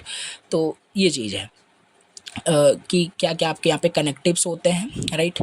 तो आगे देखते हैं, राइट। इम्प्लीकेशन ये भी बताया था, इफ़ देन करके यहाँ पे है, राइट। और निगेशन यहाँ पे हो जाएगा, यानी किसी भी स्टेटमेंट का नॉट ले लेना। और ये वेल फॉर्म फॉर्मूला मैंने आपको पहले बता दिया, अलग से भी पूछ लेते हैं 2 मार्क्स में, राइट। तो valid sentence in first order logic made by combining terms, predicate, quantifier and connectives, इन सब का यूज़ करके, इन सब सिंटैक्स का यूज़ करके हम एक जो वैलिड सेंटेंस, वैलिड स्टेटमेंट बनाते हैं, उसी वैलिड सेंटेंस स्टेटमेंट को ही हम वेल फॉर्म्ड फार्मूला कहते हैं, right. Must follow syntax rule, ये सारे रूल फॉलो करने चाहिए, राइट। जो प्रेडिकेट्स है, टर्म्स, क्वांटिफायर, ये सारे रूल्स, क्वांटिफायर है प्रॉपर स्कोप होने चाहिए, कैन बी सिंपल, एटॉमिक और कॉम्प्लेक्स भी हो सकता है। तो ये होता है जैसे ह्यूमन, लाइक ये क्या है आपका एक वैलिड स्टेटमेंट, इसे आप बोल सकते हो कि ये क्या है आपका वेल फॉर्म फार्मूला है। क्यों? क्योंकि यहाँ पे देखो क्या है आपका, ये आपका प्रेडिकेट दिखा रहा है आपका, राइट। वन आर्ग्यूमेंट आपका प्रेडिकेट्स आपका ये है, राइट। क्वांटिफायर भी यहाँ पे में भी हो सकता था, टर्म्स तो यूज़ हो ही रहा है, तो एग्जांपल ये आप बता सकते हो कोई भी राइट करके, राइट। चलिए ये हो गया हमारे पास, यहाँ पे हमने देख लिया। अब इंपॉर्टेंस क्या है वेल फॉर्म फार्मूला का एआई में, नॉलेज रिप्रेजेंट करने के लिए, ऑटोमेटेड रीजनिंग। अब देखो ये सब मैं इसलिए रीड नहीं कर रहा हूँ, नोट्स रहेगा, पढ़ोगे चीज़ें याद हो जाएगी। अब इसमें क्या ही एक्सप्लेन करें इसमें, राइट। चलिए ये चीज़ आपका सिंटेक्स होता है, देखो सिंटेक्स पूछा जाए तो ये सारे आपको यहाँ पे पॉइंट्स जो है आपको राइट करने हैं, ठीक है। अब बात करते हैं semantics of first order logic, यानी फर्स्ट ऑर्डर लॉजिक के क्या क्या सिमेंटिक्स हैं। सिमेंटिक का मतलब समझ पा रहे होगा आई थिंक, राइट। किसी भी चीज़ का मीनिंग, राइट, किसी भी चीज़ का एक्चुअली मीनिंग, यानी how to give meaning to formula deciding whether a statement is true और false in a given situation और नॉट, राइट। जैसे आपने प्रोग्रामिंग में देखा होगा, राइट, मैं आपको एग्जांपल ही बता देता हूँ, राइट। जैसे आपने प्रोग्रामिंग किया है, प्रोग्रामिंग में आपने कोड राइट किया होगा, बेसिक प्रोग्रामिंग, बेसिकली यहाँ पे एग्जांपल लेता हूँ। जैसे आपने यहाँ पे राइट कर दिया क्या, देखना थोड़ा यहाँ पे कैसे मैं राइट कर रहा हूँ, देखो इंट आपने राइट कर दिया, int A is equal to यहाँ पे देखो int A is equal to यहाँ पे अपना नाम, इस कोड्स के अंदर यानी एक स्ट्रिंग आपने राइट कर दिया। चलो ठीक है, ये सिंटेक्स वाइज तो मैं मानूंगा, हाँ सिंटेक्स आपका सही है, आपने मान लेते हैं सी में आपने किया है, किसी में भी, तो आपकी सिंटेक्स वाइज सही है, लेकिन सिमेंटिक वाइज ये आपका गलत है, राइट। इंटीजर वेरिएबल में आप स्ट्रिंग स्टोर कर रहे हो, एक रॉन्ग है, तो सिमेंटिक का मतलब यही होता है मीनिंग उसका गलत है, राइट। यहाँ पे अगर इसको हम यहाँ पे स्ट्रिंग कर दें देन कोई दिक्कत नहीं है, राइट। समझ पा रहे हो आई थिंक। तो यही होता है आपका सिमेंटिक। अब सिमेंटिक का मतलब मैं बता रहा था, how to give meaning to a basically valid, कोई भी स्टेटमेंट अगर वैलिड है तो उसका सिमेंटिक वाइज भी वो मतलब करेक्ट होना चाहिए, राइट, ट्रू या फॉल्स, राइट, गिवन सिचुएशन के अंदर। It explain what the symbol stand for when a formula is true. इसमें की एलिमेंट्स क्या क्या होते हैं सिमेंटिक्स के, domain of discourse, right, domain of discourse, the set of all objects we are talking about, like all people, all number, right, variable, constant, variable मैंने आपको पता place holders for the objects in the domain, constant like fixed object जो होता है आपका, ठीक है। तो प्रेडिकेट्स, फंक्शन, क्वांटिफायर, ये वही सेम चीज़ हो गया। तो ये क्या हम देख रहे हैं, सिमेंटिक्स हम समझ रहे हैं, राइट। तो दूसरा हमारे पास है इंटरप्रिटेशन, मतलब कि उस स्टेटमेंट का जो इंटरप्रिटेशन है वो सही भी होना चाहिए, राइट। पता चला स्टेटमेंट आपका वैलिड है बट उसका इंटरप्रिटेशन, ये सिमेंटिक हम समझ रहे हैं, यानी कि उसका मीनिंग कुल मिला करके सही होना चाहिए, ट्रू होना चाहिए अगर स्टेटमेंट वैलिड है। And interpretation tells us how to map symbol to a real meaning, right.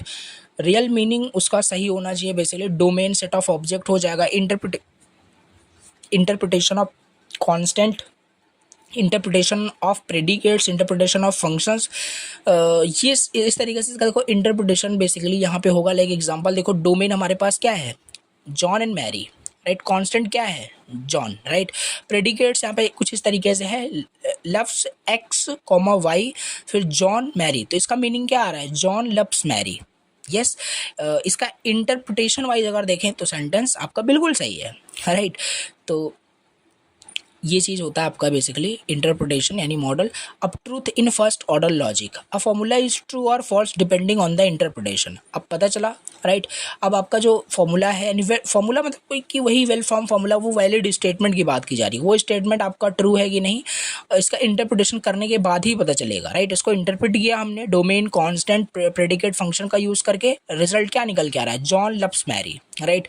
तो अब इसका ट्रूथ एंड फॉल्स किया जा सकता है, राइट, कि ट्रू है कि फॉल्स है depending on the interpretation. Atomic formula कुछ इस तरीके से है, true if predicates holds for that object. Complex formula इस तरीके से यहाँ पे आपका मल्टीपल ऑपरेटर यूज हो सकता है।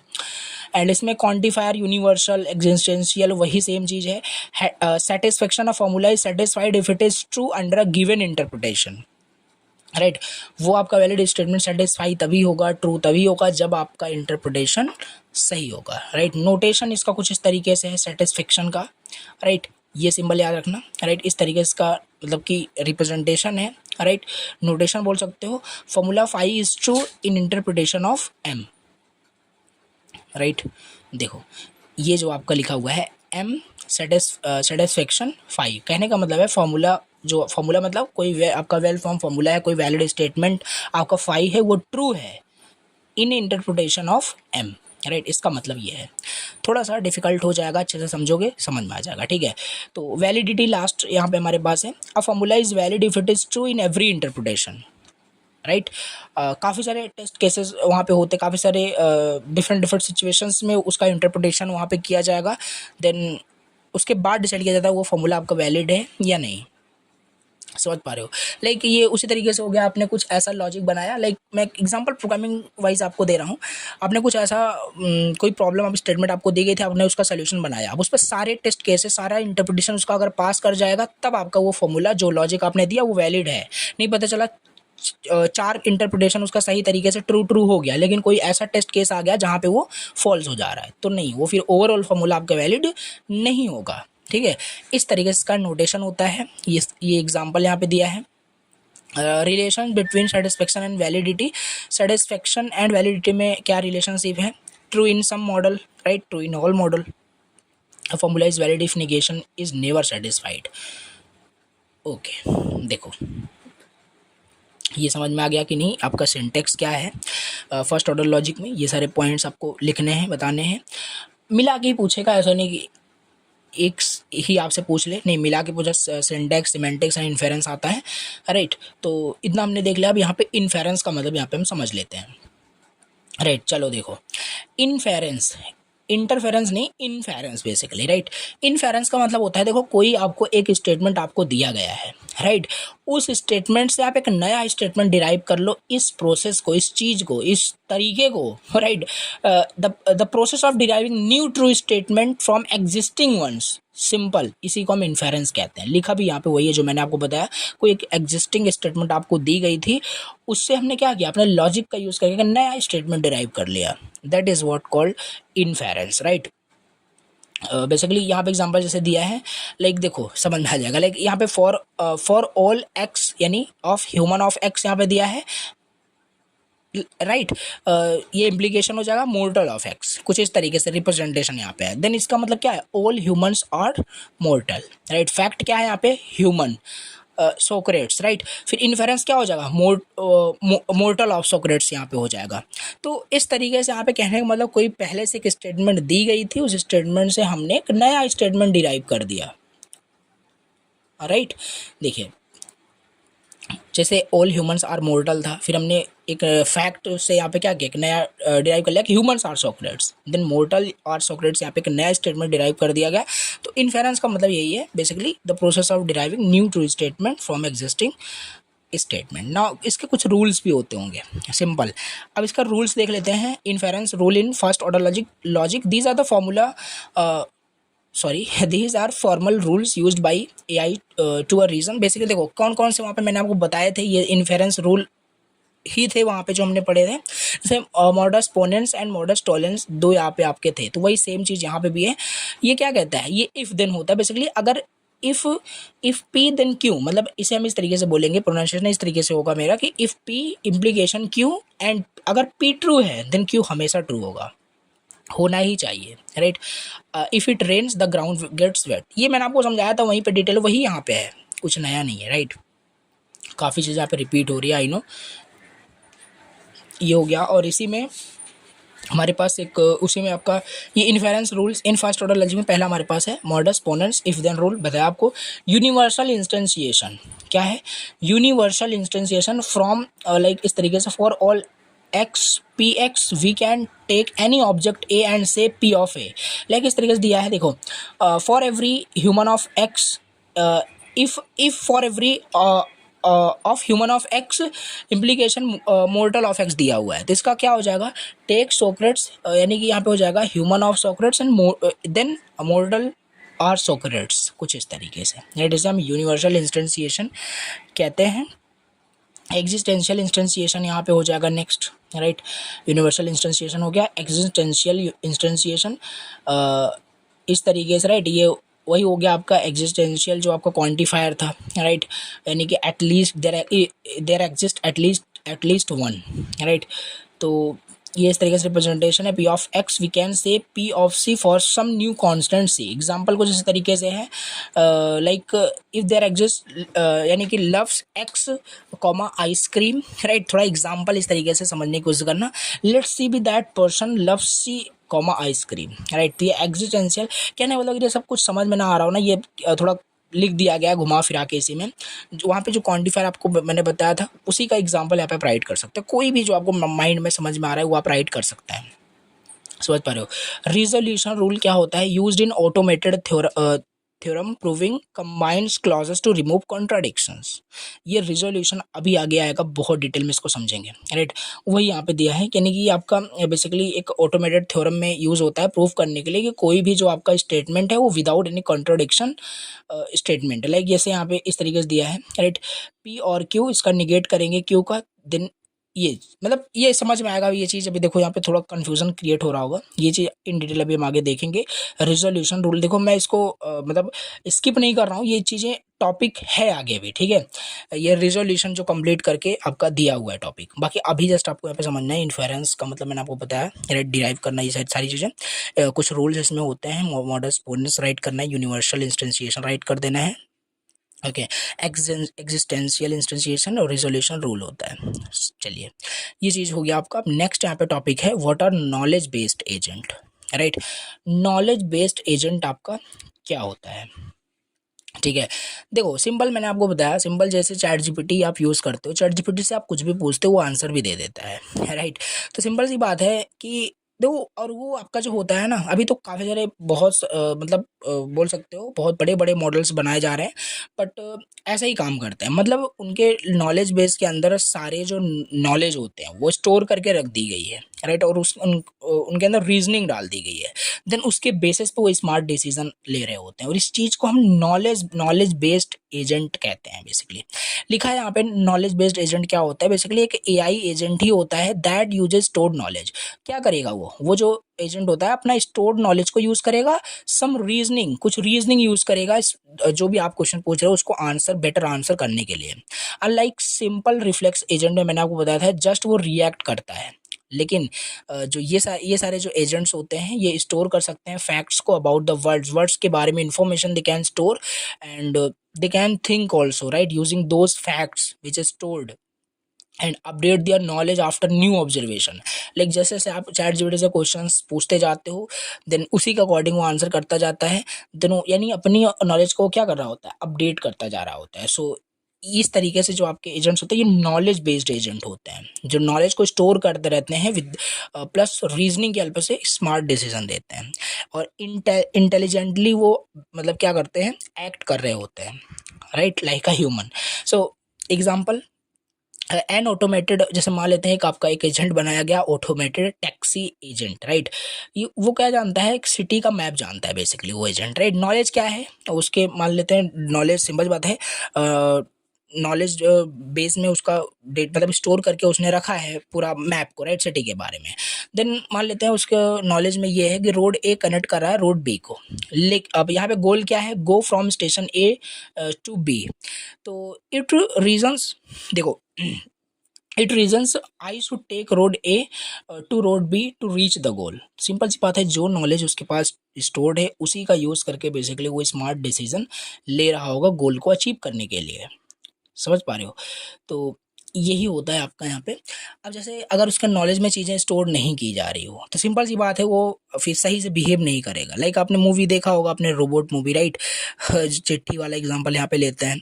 अब मान लेते हैं उसके नॉलेज बेस में सही से उसको नॉलेज के अंदर स्टोर नहीं की गई है, राइट। अब जैसे उसे बोला जाता है, राइट, थोड़ा एग्जाम्पल, रियल लाइफ एग्जाम्पल लेते हैं, थोड़ा फनी वाला एग्जाम्पल, राइट, आपने देखा होगा सिंपल, उसे बोला जाता है कि टीवी खोल दो तो टीवी खोल भी देता है बेचारा, ठीक है। तो वही सारा एग्जाम्पल है, उसे बोला जाता है कि आप कि काट दो, राइट। सो सिंपल एग्जाम्पल बता रहा हूँ मूवी का सिंपल। तो यही कहने का मतलब है उसके नॉलेज बेस में बिल्कुल कुछ जो नॉलेज है वो स्टोर करना पड़ता है, देन उसके बेस पे अपने रीजनिंग की हेल्प से क्या करता है, स्मार्ट डिसीजन लेता है।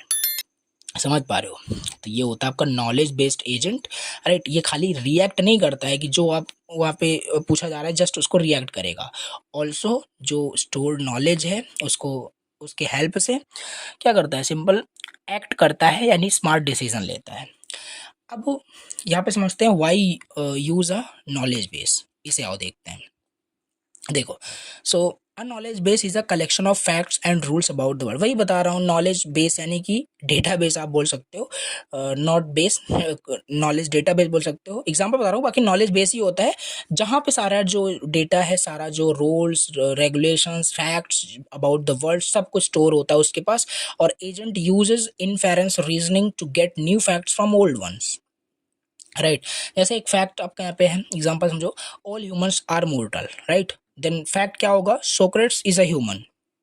देन इनफेरेंस यहाँ पे हमारा जो लॉजिक रूल हो जाएगा, क्या हो जाएगा, Socrates is mortar basically, right.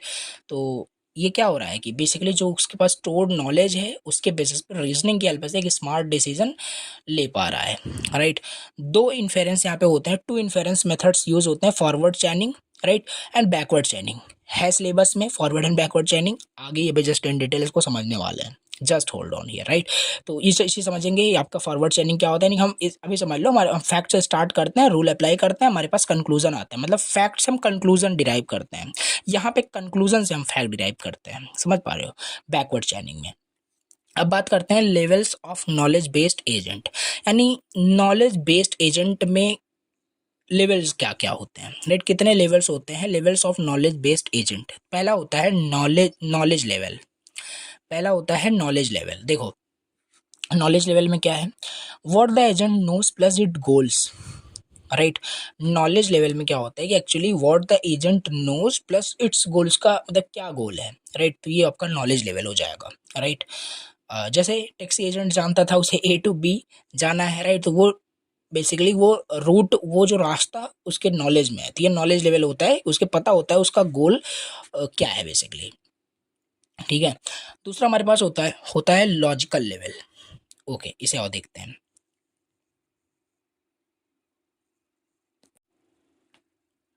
Okay, so logical level अभी देखते हैं, यानी कि how knowledge is represented, right. अब वो नॉलेज कैसे रिप्रेजेंट होगा, with the help of the logical, मतलब लॉजिक का यूज करके। लाइक यहाँ पे देखो दिया गया है, route A B is encoded in the logic format में, राइट। ये लॉजिकल लेवल होता है। इम्प्लीमेंटेशन लेवल में क्या होगा, actual execution of the logic in the real world. अब वो जो सिंपल नॉलेज उसके नॉलेज बेस में स्टोर था, राइट, उस पर रिएक्ट करेगा with the help of the logical level, कि वो नॉलेज कैसे रिप्रेजेंट होगा लॉजिक स्टेटमेंट में। उसका इम्प्लीमेंटेशन एक्चुअल वर्ल्ड में कैसे होगा, उसे हम इम्प्लीमेंटेशन लेवल कहते हैं। यानी टैक्सी एजेंट फिजिकली ड्राइव करेगा फ्रॉम ए टू बी, तो वो हमारा क्या हो जाएगा, जो नॉलेज था, नॉलेज बेस में स्टोर था, उसको क्या किया उसने, इम्प्लीमेंट कर दिया in the implementation level. Level हम समझ रहे हैं यहाँ पे क्या क्या है, बस ठीक है। तीन ही लेवल्स हैं यहाँ पे है, क्या क्या, पहला knowledge level, logical level, implementation level, ठीक है। अब यहाँ पे समझ लेते हैं क्या क्या यहाँ पे कंपोनेंट्स होते हैं नॉलेज बेस्ड एजेंट में। Main components of a knowledge based agent, पहला हमारे पास होता है, क्या क्या कंपोनेंट्स हैं नॉलेज बेस्ड एजेंट के, तो पहले तो यही नॉलेज बेसिस में हो जाएगा जहाँ पे सारा रूल्स फैक्ट स्टोर करके रखा गया है, राइट। जैसे मान लेते हैं कि नॉलेज बेस में उसका ये डेटा स्टोर करके रखा गया है, इफ रेनिंग मतलब कि इफ इट रेन्स मतलब कि अगर वर्षा होती है, सिंपल मतलब रोड जो है स्लिपरी हो जाता है, ठीक है। तो यस, ये हो जाएगा। मतलब जहाँ पे सारे फैक्ट्स रूल्स स्टोर किए गए हैं उसे हम नॉलेज बेस बोलते हैं, राइट। इन्फेरेंस इंजन क्या होता है, बेसिकली इन्फेरेंस इंजन भी एक कंपोनेंट है नॉलेज बेस्ड एजेंट का, जहाँ पे सारी प्रोसेसिंग आपकी होती है। द रीजनिंग ब्रेन, लाइक बोल सकते हो, जहाँ पे ये ब्रेन बोल सकते हो एक एजेंट का, जहाँ पे सारी चीज़ प्रोसेसिंग की जाती है। Applies logic to knowledge database to get a new conclusion, right. It is raining example therefore road is slippery, तो वो रीजनिंग की हेल्प से क्या करेगा, डिराइव कर पाएगा कि हाँ ऐसा होगा, ठीक है। और कैसे, नॉलेज बेस से ही वो डिराइव करेगा, राइट। इन्फेरेंस इंजन नाम से क्लियर हो रहा है, इंजन, राइट, समझ पा रहे हो, यानी ब्रेन आप इसे बोल दीजिए, जहाँ पे सारी प्रोसेसिंग होगी, ठीक। चलिए, ये हो गया इसके कुछ कंपोनेंट्स हमने देखे, आगे और भी देख लेते हैं यहाँ पे। हाँ, फीचर्स के बारे में देख लेते हैं। फीचर्स क्या क्या है नॉलेज बेस्ड एजेंट का, तो स्टोर करता है, अपडेट करता है नॉलेज को, think reason using inference, explain decision to humans, act intelligently not just react. Okay, so knowledge based agent का मतलब ये होता है, राइट। देखो यूनिट फर्स्ट में तो मैंने आपको बताया था कि एजेंट का काफ़ी सारे टाइप्स होते थे, सिंपल, रिफ्लेक्स, बहुत सारी चीज़ें बताई थी। तो बस समझ में आई थिंक आपको आ रहा होगा अगर आपने स्टार्टिंग से देखा है सारी चीज़ें। अब यहाँ पे हम बात करते हैं नेक्स्ट टॉपिक, जो कि मोस्ट इंपॉर्टेंट है, वर्मपस वर्ल्ड। ये आपका एक प्रॉब्लम है, राइट। आओ इसे समझते हैं। देखो बेसिकली ये क्या है, राइट। ये वम्पस वर्ल्ड जो आपको ये दिख रहा है, राइट, ये आपका बेसिकली एक गेम प्रॉब्लम है, राइट।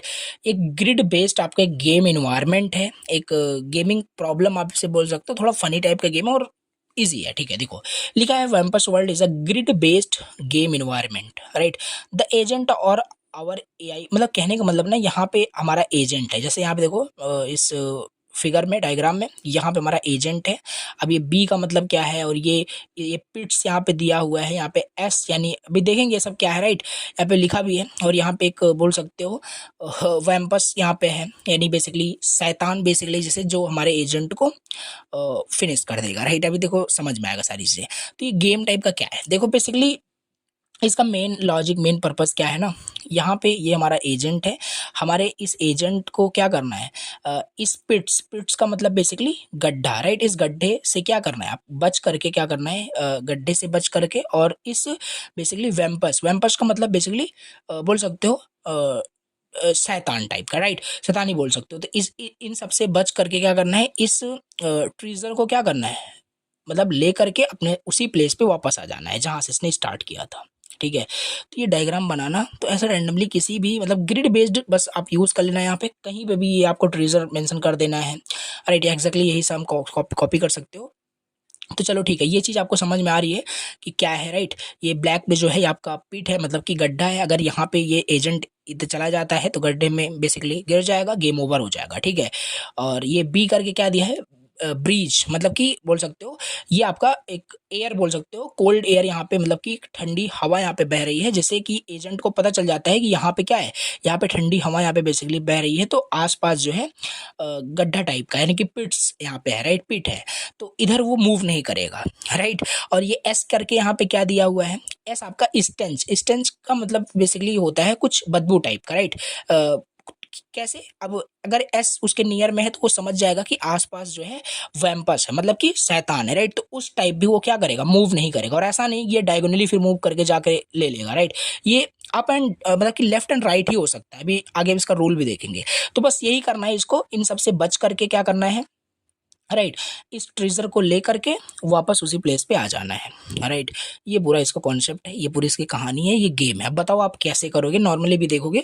तो अब कैसे करना है ये, अब कैसे ये एजेंट हमारा अपना लॉजिक, अपना मतलब कैसे रीजनिंग पूरा यूज करके कैसे इस चीज़ को अचीव करेगा, समझते हैं इसको अच्छे से, ठीक है। तो बस वही लिखा है, एक ग्रिड बेस्ड गेम एनवायरनमेंट है। The agent our AI player lives in a cave of rooms organized as a grid, usually 4x4 का यहाँ पे लिया गया है, ठीक है। सम रूम्स आर सेफ, ये जो देख रहे हो ना, सेल, सेल को रूम हम बोल रहे हैं यहाँ पे, ठीक है। व्हिल अदर्स आर, कुछ जो रूम्स है सेफ है, सुरक्षित हैं। अदर जो है वो आपके डेंजरस है, वहाँ पे पिट्स है, राइट, वहाँ पे स्ट्रेंच है, मतलब कि वैम्पर्स है। तो डिफरेंट डिफरेंट चीज़ें, और एक रूम में क्या है, ट्रेजर रखा हुआ है, राइट। ये हो गया। So the goal of the agent, इस एजेंट का, ये जो एजेंट देख रहे हो ना यहाँ पे है, तो इसका गोल यही है कि फाइंड करना, किसे, ट्रेजर को, बेसिकली इसे फाइंड करना है, मैंने पहले ही बताया। अवॉइड डेंजर, और इससे किससे बच करके, इस पिट से, नहीं तो जाएगा तो फिर गेम ओवर हो जाएगा, बेसिकली शैतान के पास जाएगा तो शैतान इसको उड़ा देगा, ठीक है। फिर आगे काम नहीं हो पाएगा। तो कहने का मतलब है इन सबसे बच करके क्या करना है, ट्रेजर को लेना है, यानी खजाने को लेना है, देन कम बैक करना है उसी रूम पे, उसी यानी प्लेसेस पे। समझ पा रहे हो, कहानी समझ में आ गई, राइट।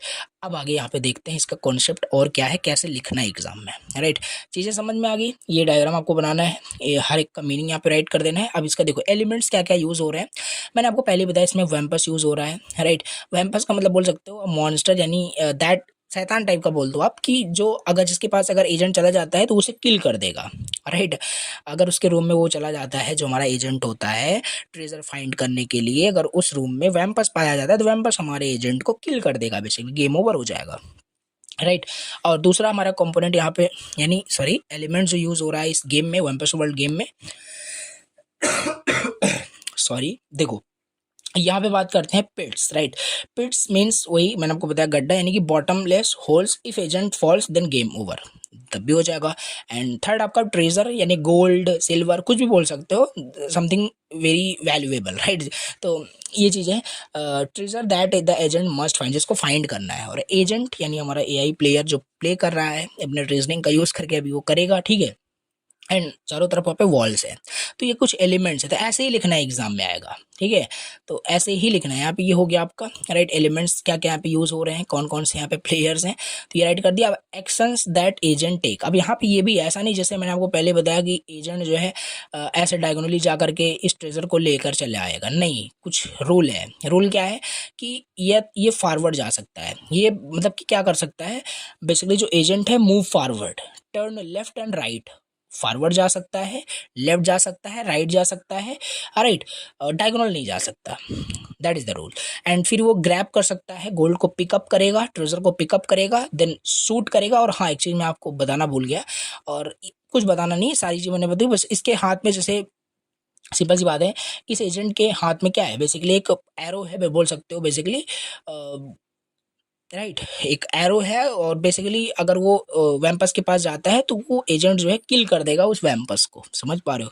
तो यही है सिंपल, वो शूट कर देगा। तो ऐसा ही करना है उसको शूट करके बेसिकली उसको ले करके आना है।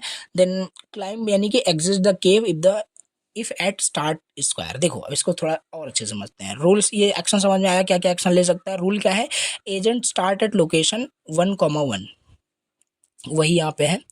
देखो यहाँ पे एजेंट कहाँ है, 1,1, 1,1 पे यहाँ पे एजेंट है, और एजेंट हैज़ वन एरो। और इस एजेंट के पास क्या है, एक त्रिशूल टाइप का है, एक एरो टाइप का है। एक एरो ही है जो उस एरो से उस जो वैम्पर्स है, जो बोल सकते हो मॉन्स्टर है, उसको किल कर देगा, राइट। चलिए, ये हो गया। और क्या लिखा है, एजेंट मस्ट यूज रीजनिंग। अब यहाँ पे वही है, हम यहाँ पे एआई में यही समझने की कोशिश कर रहे हैं कि वो एजेंट कैसे अपने रीजनिंग का यूज करके इस चीज को अचीव करेगा, सारे डेंजर प्लेसेस से बच करके कैसे उस गोल्ड को अचीव करेगा। यही है विनिंग उसका, यही होगा, गोल्ड को ग्रैब कर लो और चले आओ अपने सेफ प्लेसेस पे, ठीक है। यही है। अब स्टेप बाय स्टेप इसकी वर्किंग मैं आपको बताता हूँ, राइट। तो स्टार्ट करेगा 1,1 से, एजेंट स्टार्ट किया एट 1,1। यहाँ पे क्या होगा, यहाँ पे उसका परसेप्शन क्या होगा, नथिंग, यहाँ पे कुछ नहीं है। देखो 1,1 पे है तो क्या कुछ है यहाँ पे, नहीं है, simple, right, nothing dangerous here, safe room पे है अभी। वो क्या करेगा, सिंपल, देखो वो लेफ्ट जा सकता है, राइट जा सकता है, अपवर्ड जा सकता है। तो क्या करेगा, मूव करेगा 2,1 की ओर, राइट।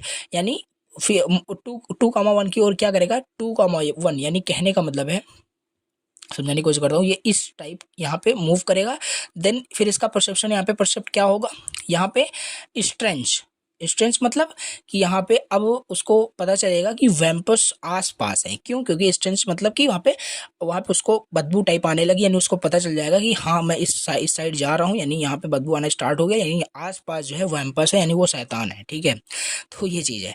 तो अब वो क्या करेगा, आइदर इन वन, तो कहाँ कहाँ वो हो सकता है, आइदर इन 1,1 में हो सकता है, 2,2 में, या 3,1 में। तो डायग्राम अगर वहाँ होता तो अच्छे समझ में आता। तो यहाँ पे अभी फिलहाल इसका प्लेस देखो, ठीक है। बाकी पढ़ोगे नोट्स रहेगा, अच्छे समझ में। बट यहाँ पे क्या है, बट एजेंट ऑलरेडी नो 1,1, लेकिन एजेंट को क्या पता है, क्योंकि एजेंट कहाँ से स्टार्ट किया, 1,1 से स्टार्ट किया।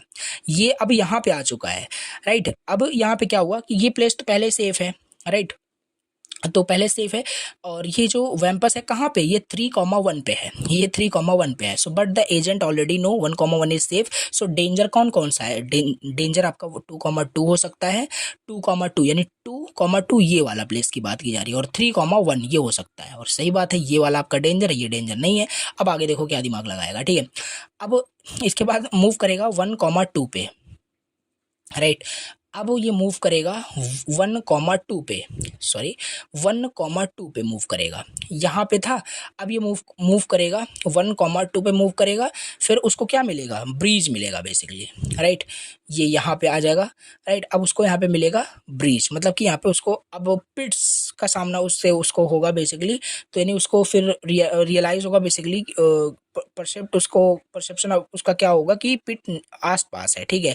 2,2 पे हो सकता है, 1,3 पे हो सकता है। Now agent can combine their knowledge and 2,2 suspected of both pit, right, breach and wumpus stench. So 2,2 is very dangerous, यानी ये 2,2 की बात की जा रही है, राइट। ये आपका डेंजरस होगा। तो यहाँ पे कहने का मतलब देखो, 1,1 से स्टार्ट किया, राइट, 2,1 पे गया, फिर 1,2 पे गया, राइट, फिर इसके बाद कहाँ जाएगा, 2,2 पे अगर मूव करता है तो ये बहुत ज़्यादा रिस्की होगा। यहाँ पे देखो डायग्राम है, अब यहाँ से समझाता हूँ, राइट। 2,2 पे अगर मूव करता है, जस्ट एक सेकेंड, फिर से कॉल आ रही है, एक सेकेंड। ओके, हम कहाँ पे थे, हाँ यहाँ पे, ये था हमारे पास, राइट। तो एजेंट मूव करते करते आपका 2,2 पे आ जाए, अगर जाता है बेसिकली, अगर मूव करता है टुवर्ड्स 2,2, तो ये बहुत सारा रिस्की होगा बेसिकली, 2,2 हियर, राइट। तो यहाँ पे बहुत, यानी कि आपका ब्रीज भी है और स्ट्रेंथ भी है, यानी ये इंडिकेट कर रहा है डेंजर सिचुएशन में है, right. Shoots arrow towards 1,3, basically यहाँ पे जो आपका वैम्पस है, right, because stench was detected, agent guess wumpus is in 1,3, तो वो क्या करेगा, शूट करेगा, देन उसके बाद वैम्पस वहाँ पे किल हो गया, राइट। फिर वो मूव करेगा 2,3 में, 2,3 प्लेस पे वो मूव करेगा, लाइक यहाँ पे बात की जा रही है 2 देन 3, यहाँ पे मूव करेगा, राइट, ग्रैब करेगा ट्रेजर को, फिर रिटर्न करेगा, फिर से कहाँ पे, जहाँ से स्टार्ट किया था 1,1 पे, राइट, क्लाइम्स आउट, यानी एग्जिस्ट कर जाएगा, मिशन आपका सक्सेसफुल हो गया, एजेंट आपका एजेंट जो है आपका बचता हुआ क्या गया, उसको अचीव भी कर लिया, जो भी टारगेट था उसने अचीव कर लिया। बेसिकली देखो यहाँ पे ये थोड़ा जो इस तरीके से है ना, ऐसा नहीं 1 बाय 1 सारे स्टेप्स को करते हुए आपको दिखाना जरूरी है, नहीं, जैसे मैंने अभी आपको यहाँ पे स्टार्टिंग में, सॉरी, यहाँ पे बताया, ये आपको डायग्राम बनाना है कि स्टार्टिंग पोजीशन, इनिशियल पोजीशन आपको डिफाइन करनी है, आपको एलिमेंट्स बताना है, इसका एक्शन, कुछ रोल्स जो है, फिर इसकी वर्किंग डिफाइन कर देना है। इसको जब आप रीड करोगे खुद से ना चीज़ें, तब आपको अच्छे समझ में आएगा, राइट। इसको एक बार खुद से राइट करके जब लिखोगे तो चीज़ें समझ में आएगी ये एक्चुअली काम कैसे कर रहा है, इसकी वर्किंग क्या है। मे बी आई नो कि यहाँ पे कंफ्यूज हो रहे हो, ये मूव कहाँ कर रहा है, कुछ समझ में नहीं आ रहा है, नहीं, समझ में आ जाएगा देन, जब आप इसे खुद से प्रैक्टिस एक बार कर लेंगे देन, और कुछ भी नहीं है, ठीक है। चलिए अब यहाँ पे बात कर लेते हैं, इसी में वैम्पस वर्ड में बात कर लेते हैं, पीस का मतलब क्या होता है, बेसिकली PEAS, राइट।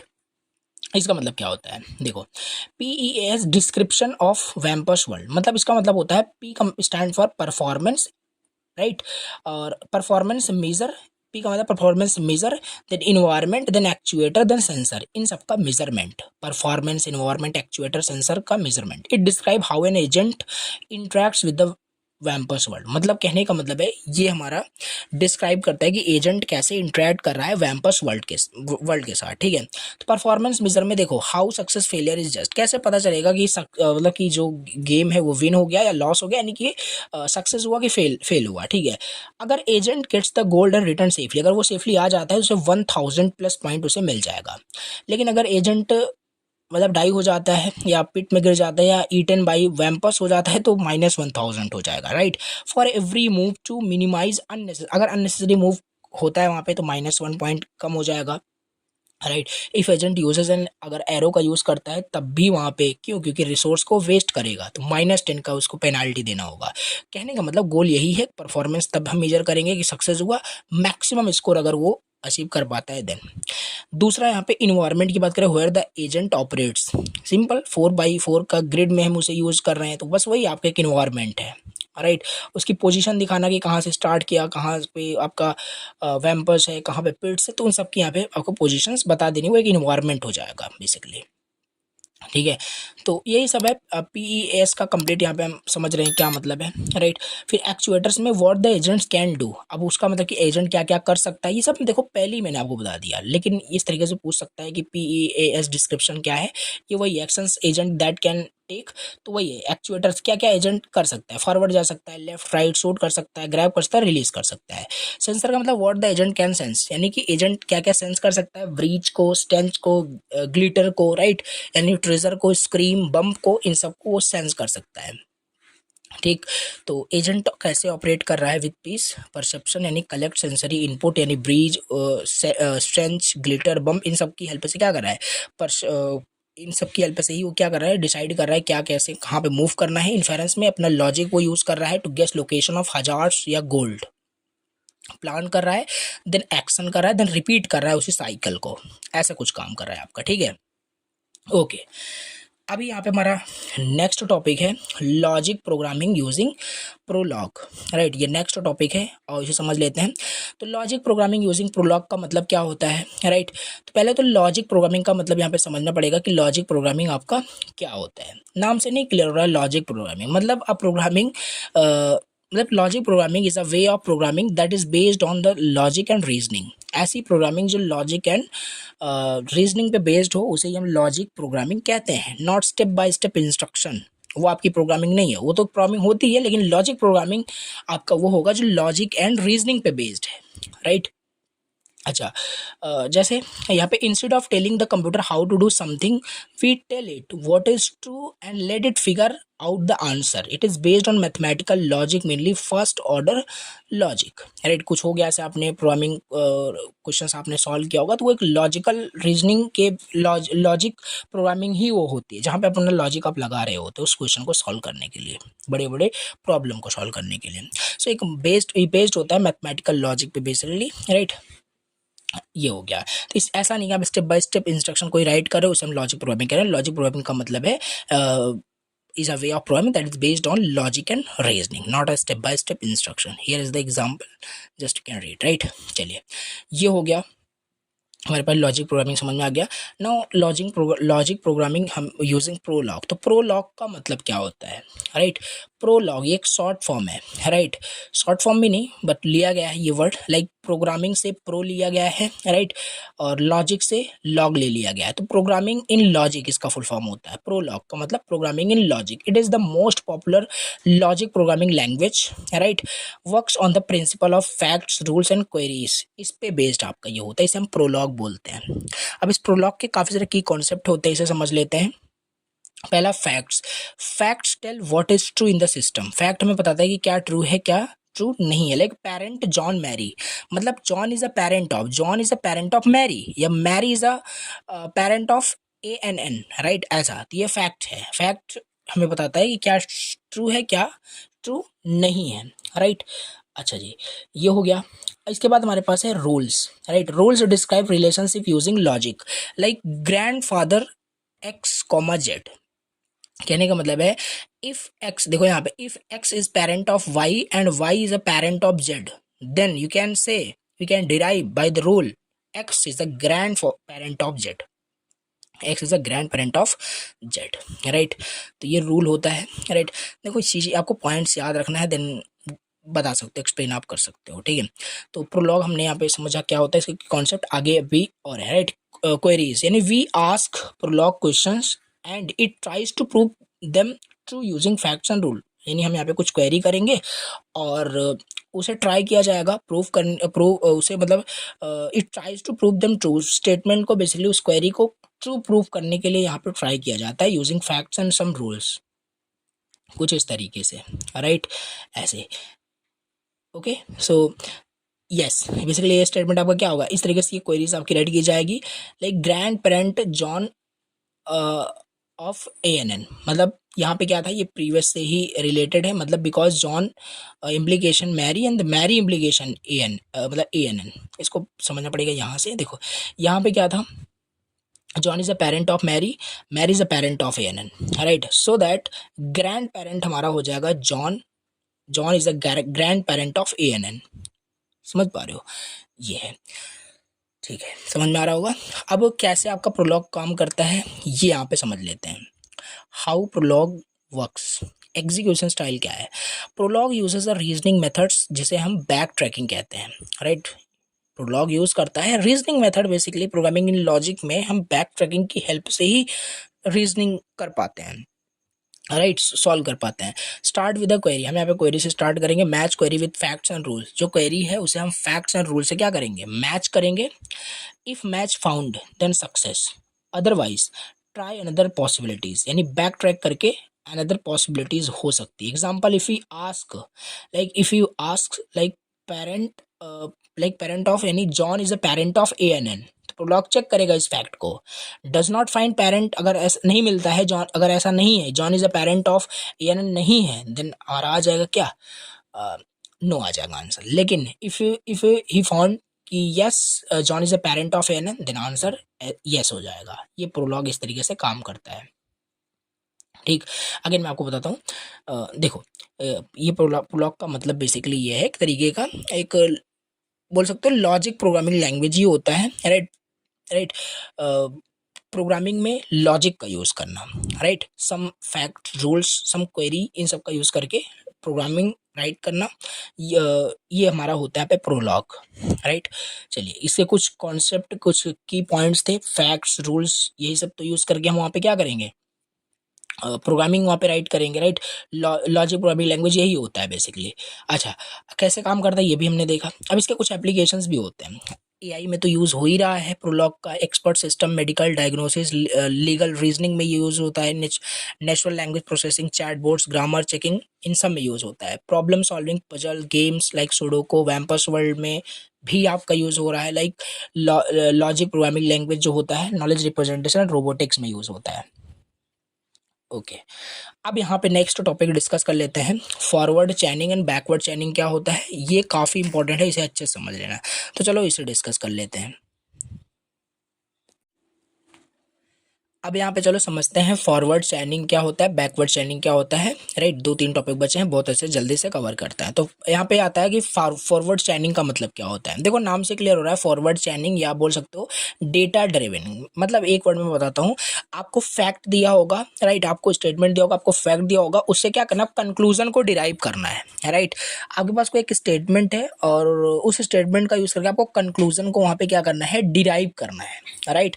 ये होता है आपका, वही आपका डेटा ड्रिवन, ठीक है। तो forward चैनिंग is a data driven inference technique. It starts with available data and applies rule. फिर हम उसमें क्या करेंगे, वही सिंपल है, हमारे पास फैक्ट दिया है, हम अपना नॉलेज, अपना रीजनिंग यूज करके कंक्लूजन निकालने की कोशिश करते हैं, इसे हम फॉरवर्ड चैनिंग बोलते हैं, ठीक है। तो ये हमारे पास यहाँ पे होता है, जिसमें हम रूल्स को अप्लाई करके new data until a goal is reached, ये वही लिखा हुआ है। This method is commonly used in situations where the initial data set is extensive and the goal is to derive conclusion from it। वही यहाँ पे है कि मतलब फैक्ट दिया होगा, फैक्ट से हम क्या करेंगे, रूल्स को अप्लाई करके डिराइव करने की कोशिश करेंगे गोल को, ठीक। तो वही इसीलिए इसे मतलब डेटा ड्रिवन भी बोलते हैं। फॉरवर्ड चैनिंग का मतलब यही होता है। स्टार्ट करेंगे कि हमें क्या ऑलरेडी पता है, क्या फैक्ट हमें पता है, फिर हम रूल्स को अप्लाई करेंगे वहाँ पे, राइट। उसी फैक्ट पे जब कोई भी रूल वहाँ पे मैच करता है, देन एक न्यू फैक्ट क्रिएट करेंगे, रिपीट करते रहेंगे, देन हमें वहाँ पे क्या करें, मिल जाएगा, गोल मिल जाएगा, right. No more new facts can be created. देखो एग्जाम्पल को समझ में आएगा। जैसे एक हमारे पास फैक्ट है, right, patient has fever, right, patient has fever, then if fever plus rest, then आपका क्या हो जाएगा, मीजलेस, राइट। बेसिकली देखो, उसको डायग्राम्स में आपको समझाने की कोशिश करता हूँ। फॉरवर्ड चैनिंग समझ में एटलीस्ट आ गया होगा। ये देखो, राइट, फैक्ट था, फैक्ट पे हमने रूल्स पे अप्लाई किया, न्यू फैक्ट बना, देन गोल मिल गया, right. If you later find rest, system concludes measles. Okay, ये डायग्राम बनाना, और जो कहानी मैंने बताई वो कहानी आपको लिख देना है। बेसिकली मेरे पास फैक्ट, काफ़ी सारे फैक्ट दिए हैं, उसको बेसिकली यही होता है। देखो फॉरवर्ड चैनिंग, राइट, उस फैक्ट से क्या किया आपने, उस मल्टीपल फैक्ट्स थे आपके पास, उसको कंबाइन करके एंड करके आपने क्या किया, डिसीजन लिया। उस डिसीजन और डिसीजन 2 को फिर कंबाइन करके फिर एक डिसीजन 4 लिया। मे बी आपका ये कंक्लूजन हो, या अनटिल आप रिपीट करते रहोगे जब तक आपका गोल रीच नहीं हो जाता, ठीक है।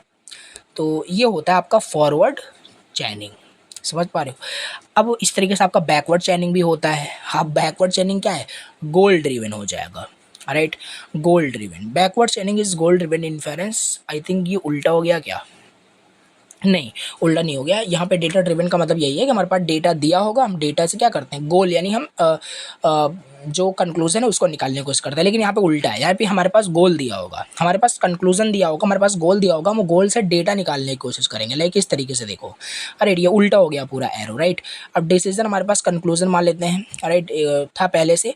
अब उससे क्या करेंगे हम, मल्टीपल मतलब यहाँ पे निकालेंगे, डेटा निकालेंगे, इस तरीके से। यहाँ पे कहने का मतलब यहाँ पे हमारे पास जो गोल दिया था, गोल से हमने क्या किया, फैक्ट्स निकाल लिए, राइट। गोल से हमने क्या किया, फैक्ट्स निकाल लिए, ठीक है। तो ये होता है हमारे पास यहाँ पे backward chaining. Backward chaining is the goal driven inference techniques. It start with the goal and works backward to determine which fact must be true to achieve that goal. This method is ideal for the situations where the goal is clearly defined and the path to reach its need to be established. Just आपको याद रखना है कि आप गोल से क्या करोगे, start करोगे, मूव करोगे backward to check if it can be proved और नॉट, राइट। देखिए, start with a goal, what you want to prove, right. Look for rules that could conclude this goal, check if the conditions of those rules are true, if not break them into subgoals and check again. Continue आपको करते रहना है backward until continue backward आपको करते रहना है until you reach the actual facts और fail. Like example देखो यहाँ पे, why is the network down, right. जैसे यहाँ पे गोल हमारे पास यहाँ पे ये है कि पता करना कि why is the network down, right. अब यहाँ पे क्या क्या हो सकता है, राइट। रूल यहाँ पे है, ये हो सकता है, हम चेक करेंगे, फैक्ट चेक करेंगे। मान लो राउटर ही काम नहीं कर रहा है, if router is not working so network may be down. Check if router is working, अगर राउटर फॉल्टी होता है देन गोल हमारा प्रूव्ड हो गया, that is why network is down.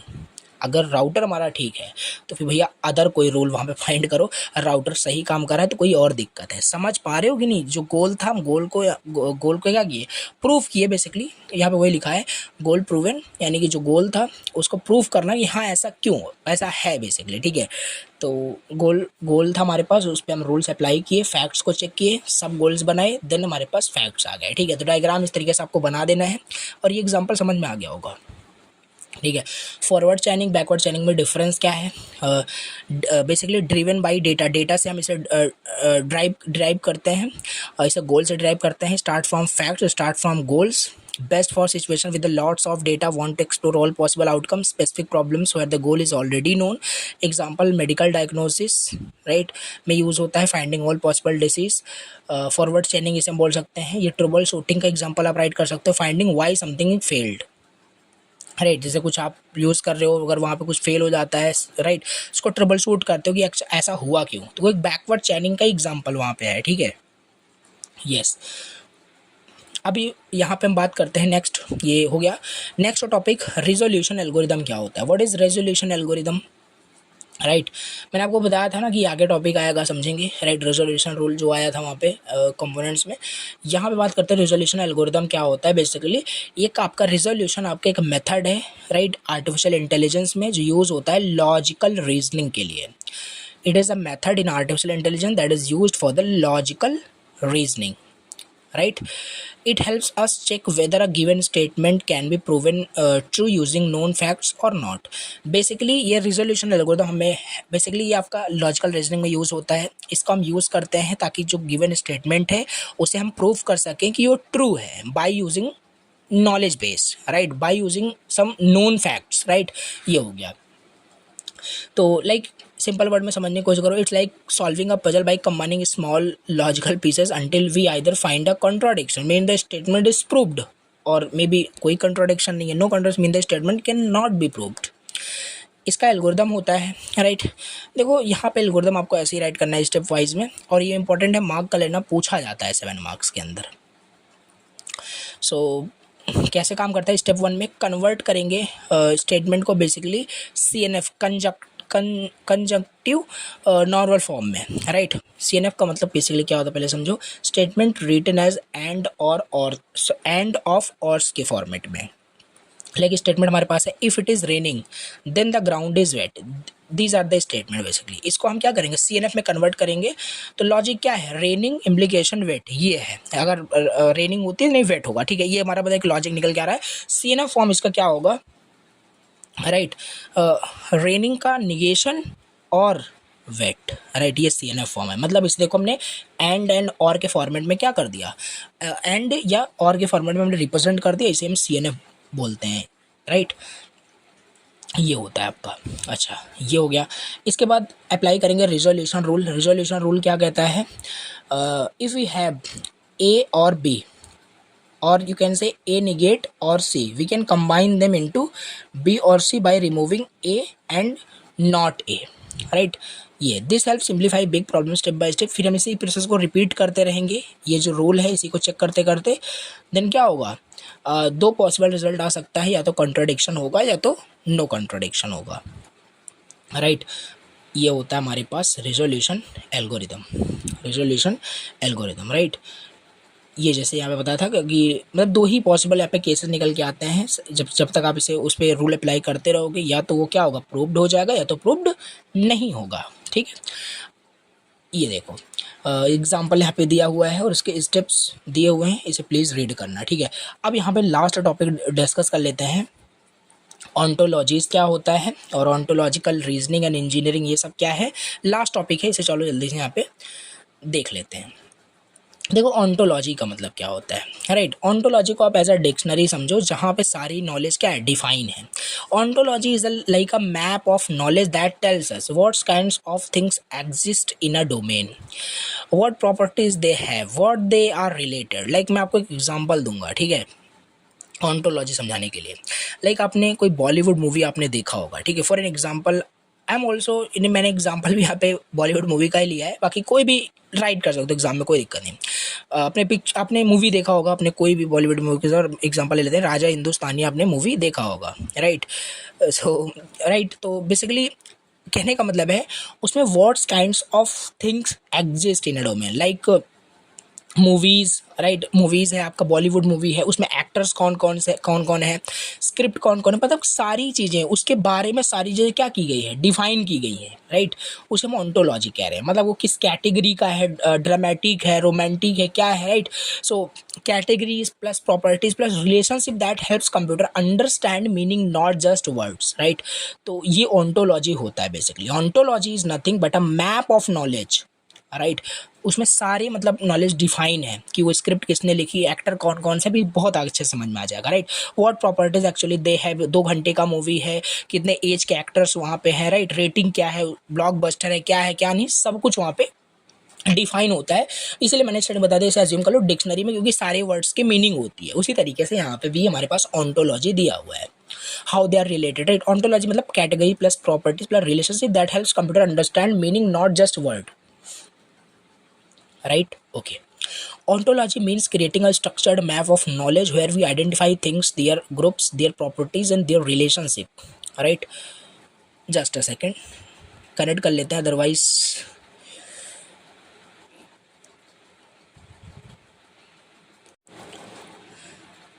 Okay. अब समझते हैं यहाँ पे, हाँ हम ऑन्टोलॉजी समझ रहे थे।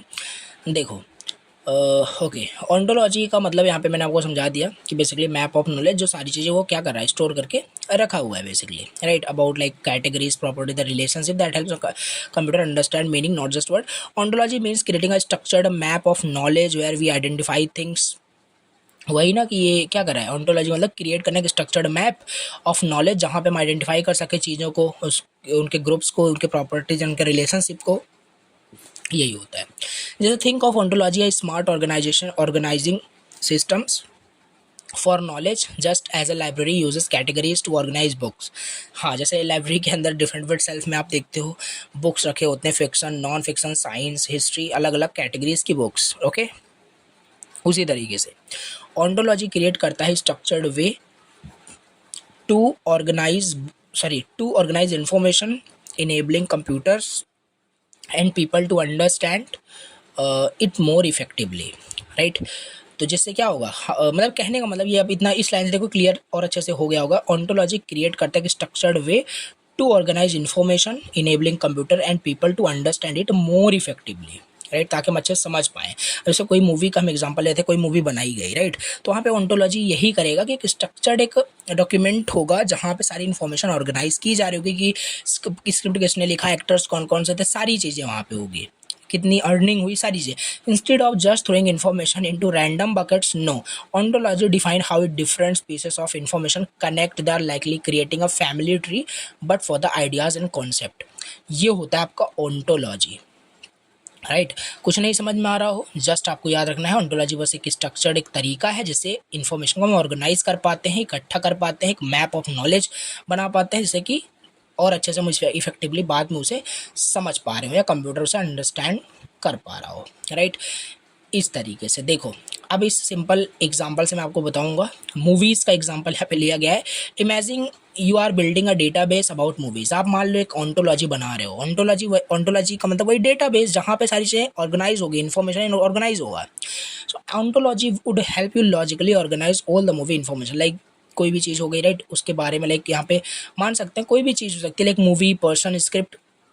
मूवी आपका थ्रिलर था कि आपका ड्रामेटिकल था, उसमें एक्टर्स कौन कौन थे, डायरेक्टर्स कौन कौन थे, स्क्रिप्ट क्या थी, ये सारी चीज़ें डायग्राम आप बना देना, ठीक है। अब थोड़ा और अच्छे से समझने की कोशिश करते हैं इस एग्जाम्पल को, ठीक है। तो ऑन्टोलॉजी यही ये सब आपका मेंटेन करेगा, एक आपका डेटाबेस यहाँ पे क्या करेगा, बिल्ड करेगा, ठीक है। देखो मूवी ऑन्टोलॉजी एग्जाम्पल लिखा गया है with everyone favorite movie is Raja Hindustani, right? So let take this example, right. इसी को अच्छे समझते हैं। तो देखो इसमें इंडिविजुअल, अब इसी में वही हम बात करते हैं specific things like real example जो जो इसमें क्या क्या था। These are the actual items जो इस मतलब जो एग्जिस्ट रियल में करता है, ठीक है। लाइक यहाँ पे मूवी का नाम यहाँ पे लिखा गया है, राइट। इसमें क्या क्या था, पीपल्स। अब ये क्या एक डेटाबेस बिल्ड हो रहा है, राइट। एक इन्फॉर्मेशन ऑर्गेनाइज की जा रही है। इंडिविजुअल्स कौन कौन से थे, मूवी का नाम यहाँ पे हो गया like actors, right, actress and basically directors name, right. तो ये सारी चीज़ें, म्यूजिक डायरेक्टर्स का नाम यहाँ पे, सारी चीज़ें यहाँ पे, स्टूडियो टिप्स इंडस्ट्री लिमिटेड दी, ये सारी चीज़ें यहाँ पे मेंशन की गई है, राइट। तो इंडिविजुअल्स के अंदर, ओके। फिर इसका क्लासेस यानी कैटेगरीज एंड ग्रुप्स भी कर दिया गया, यानी कि टाइप्स ऑफ थिंग्स में मूवीज टाइप आपका ये रोमांटिक ड्रामा ये हो गया, people type actor actress director music composer ये सारी चीज़ें, थिएटर रिलीज, फिर डीवीडी देन टीवी ब्रॉडकास्ट ये फॉर्मेट में, तो कैटेगरीज एंड ग्रुप्स हो गया, राइट राइट। फिर प्रॉपर्टीज में एट्रीब्यूट्स में क्या होगा, detail that describe them, right. इसमें क्या है, रन टाइम इसका एक एट्रीब्यूट्स और ज़्यादा इसको अच्छे से डिफाइन कर रहा है, राइट। 176 मिनट्स का मूवी है, रिलीज ईयर ये है, रेटिंग ब्लॉकबस्टर हिट्स है, राइट। तो ये सारी चीज़ें यहाँ पे इसके बारे में कुछ एट्रीब्यूट्स प्रॉपर्टी, और लिखा क्या था यहाँ पे पढ़ो, ऑन्टोलॉजी कैटेगरीज प्रॉपर्टीज रिलेशनशिप ही डिफाइन करता है, ताकि हम और अच्छे से उसकी मीनिंग को समझ पाएँ कि वो था क्या, राइट। एक्चुअली इन्फॉर्मेशन को ऑर्गेनाइज कर रहा है, तो वही है यहाँ पे अलग अलग कैटेगरीज क्लासेस इंडिविजुअल में से क्या किया गया, ऑर्गेनाइज किया जा रहा है, right.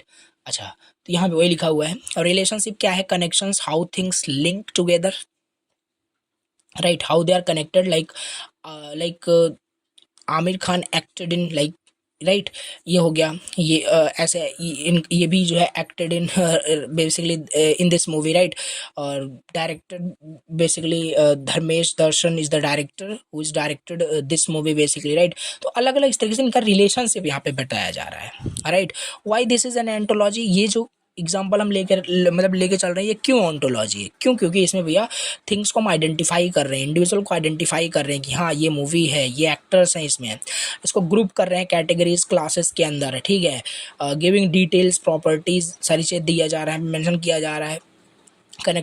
Connecting them via relationship, acted in directed produced, सारी चीज़ें। तो that is why it is also an ontology. अभी तक हम यहाँ पे ऑन्टोलॉजी का मतलब यहाँ पे हम समझ रहे थे, ठीक है, कि ये ऑन्टोलॉजी का मतलब क्या होता है। चाहो तो एग्ज़ाम में, तो देखो एग्ज़ाम में तो ये मूवी वाला एग्जाम्पल मत ही लिखना, राइट। तो बाकी समझ में आपको ये आ गया होगा कि ऑन्टोलॉजी का मतलब क्या होता है, ये डायग्राम बना देना, ठीक है। या कोई भी यहाँ पे आप कोई पोएट्री या किसी का भी एग्जांपल मतलब आप ले करके आप थोड़ा एग्जांपल एक्सप्लेन कर सकते हो, राइट। और ये मैंने उठाया इंटरनेट से उठाया, ऐसा नहीं है, राइट। तो राइट कर सकते हो, सो कोई दिक्कत नहीं। अब क्यों ज़रूरत है, बेसिकली क्लियर अंडरस्टैंडिंग के लिए उस नॉलेज का, राइट। अगर मान के चलो वो सारी चीज़ें ऑर्गेनाइज ना की जा रही हो, एक मूवी बनाई जा रही हो, तो वो इन्फॉर्मेशन, वो ऑन्टोलॉजी अगर तैयार ना की जा रही हो, तो क्लियर अंडरस्टैंडिंग नहीं हो पाएगी, right. To make information organized, reusable and shareable, to help in AI expert system knowledge based application, that is why ontology is used. Okay, steps क्या क्या है, अब यहाँ पे ontological engineering में क्या क्या steps होता है, डिसाइड करिए पहले डोमेन को, राइट। किसको आपको ontology के फॉर्मेट में मतलब स्टोर करना है, राइट। किसको आपको बिल्ड करना है as a database in a format of ontology. So movies है या हेल्थ केयर के बारे में, एजुकेशन के बारे में, list all important concept like movie actor director, जैसे हमने किया। डिफाइन कैटेगरी डिफाइन कर दीजिए उसको, ठीक है। डिफाइन करिए प्रॉपर्टीज़ को, define relationship also, test and refine the ontology. तो यही होता है in movie ontology, we define actor director movie script their connection. तो यही होता है आपका ओंटोलॉजी इंजीनियरिंग। एक वर्ड में समझो, ओंटोलॉजिकल इंजीनियरिंग का मतलब है चीज़ों को, इन्फॉर्मेशन को एक स्ट्रक्चर्ड मैनर में ऑर्गेनाइज करना, so that people and computer can easily understand basically, right. एक क्लियर अंडरस्टैंडिंग हो पा रही हो नॉलेज का, ये होता है ओंटोलॉजिकल इंजीनियरिंग। अब ओंटोलॉजिकल रीजनिंग क्या होता है, इसे और समझते हैं। देखो सॉरी, देखो ontological reasoning means using ontology to make logical conclusion। ontological reasoning का मतलब होता है कि उसी ontology जो आपने बिल्ड किया अपने डेटाबेस या ontology, उसका यूज़ करके आप लॉजिकल कंक्लूजन ले पा रहे हो। It is the process where the system reasons things using the structured knowledge in the ontology, right. कैसे काम करता है, computer checks the relationship and the rules in ontology, then derive करेगा न्यू फैक्ट्स को और आंसर को, right. इस तरीके से लाइक नॉलेज इन ontology, तो इससे क्या हो रहा है बेसिकली, ऑन्टोलॉजिकल रीजनिंग मतलब जो ऑन्टोलॉजी वहाँ पे बनाई गई है, राइट, जो नॉलेज ऑन्टोलॉजी में है, अब उसे क्या हम कर सकते हैं, डिराइव कर सकते हैं, नए नए फैक्ट्स, नए नए क्वेरीज वहाँ पे ड्राइव कर सकते हैं लाइक, राइट, सारी चीज़ वहाँ पे स्टोर की जा रही है, तो हम वहाँ पे ड्राइव कर सकते हैं। Yes, this Aamir Khan is an actor in that movie, right, an actor is a type of a person also, right. ये नए नए देखो फैक्ट हम डिराइव कर पा रहे हैं उस ऑन्टोलॉजी में स्टोर्ड इन्फॉर्मेशन को लेकर के। रीजनिंग रिजल्ट आपका होगा, इट इज़ ऑल्सो मतलब Aamir Khan is also a person, right. So ये ऑन्टोलॉजिकल रीजनिंग होता है, राइट। एक बार मैं फिर से आपको बता देता हूँ, ऑन्टोलॉजी का सिंपल मतलब है कि कोई भी इंफॉर्मेशन को एक स्ट्रक्चर्ड मैनर में क्या करना, ऑर्गेनाइज करना, ताकि कंप्यूटर्स एंड जो पीपल्स हैं वो अंडरस्टैंड कर पाए इसे इफ़ेक्टिवली, राइट। तो ये चीज़ आपका है। और जैसे यहाँ पे कैटेगरीज, प्रॉपर्टीज़, रिलेशन, इन सबको जब हम डिफाइन कर देंगे अलग अलग में तो ईजिली अंडरस्टैंड हो जाती है, क्लियर अंडरस्टैंडिंग होती है। डायग्राम बना देना और ये एग्जांपल भी चाहो तो राइट कर सकते हो। ऑन्टोलॉजिकल इंजीनियरिंग का स्टेप्स यहाँ पे पॉइंट्स में लिखा है, इन डिटेल भी आता है तो एक्सप्लेन कर सकते हो, ठीक है। ऑन्टोलॉजिकल रीजनिंग यहाँ पे हमने बात कर लिया। तो इस तरीके से हमारा हो गया यूनिट 3 का complete one shot finish. Let me show the syllabus first, right. मैं आपको दिखा दूँ, सारे टॉपिक्स मैंने कवर कराए हैं, कुछ भी छोड़ा नहीं है, राइट। तो यहाँ से स्टार्ट किया हमने, प्रोपोजिशनल लॉजिक से स्टार्ट किया था। सारे टॉपिक्स अभी देखोगे ना तो कुछ भी बचा नहीं है, राइट। सारे इंपॉर्टेंट क्वेश्चन सब कुछ यहाँ पे मैंने कवर किया है। लास्ट में जैसे मैं आपको बताता हूँ, अगर मैं बताऊँ इसमें कौन कौन से बहुत इंपॉर्टेंट है, ये 100% तो बहुत इंपॉर्टेंट है। वैम्पस वर्ड प्रॉब्लम आता है, नॉलेज बेस्ड एजेंट बहुत इंपॉर्टेंट है, ठीक है। और इसमें हमारा रिजोल्यूशन एल्गोरिदम पूछा जाता है, राइट, ये चीज़। और बस हाँ, इसमें ये 7 मार्क्स के ज़्यादातर पूछे जाते हैं। बाकी यहाँ पे ऐसा नहीं कि यही अब आपको पढ़ना है, पढ़ना पूरा कंप्लीट यूनिट है। बहुत अच्छी सारी चीज़ आपको समझ में आ गई होगी, राइट। चलिए, thank you so much for watching. कुछ भी डाउट होता है तो कमेंट करना, कुछ भी अगर कहीं पे डाउट आता है तो कमेंट जरूर करना, टाइम से टाइम मेंशन करना, ताकि मैं नेक्स्ट वीडियो में उसको इंप्रूव कर सकूँ। Thank you very much. चलिए मिलते हैं किसी नेक्स्ट वीडियो में। Thank you so much for watching the lecture. Bye bye and take care.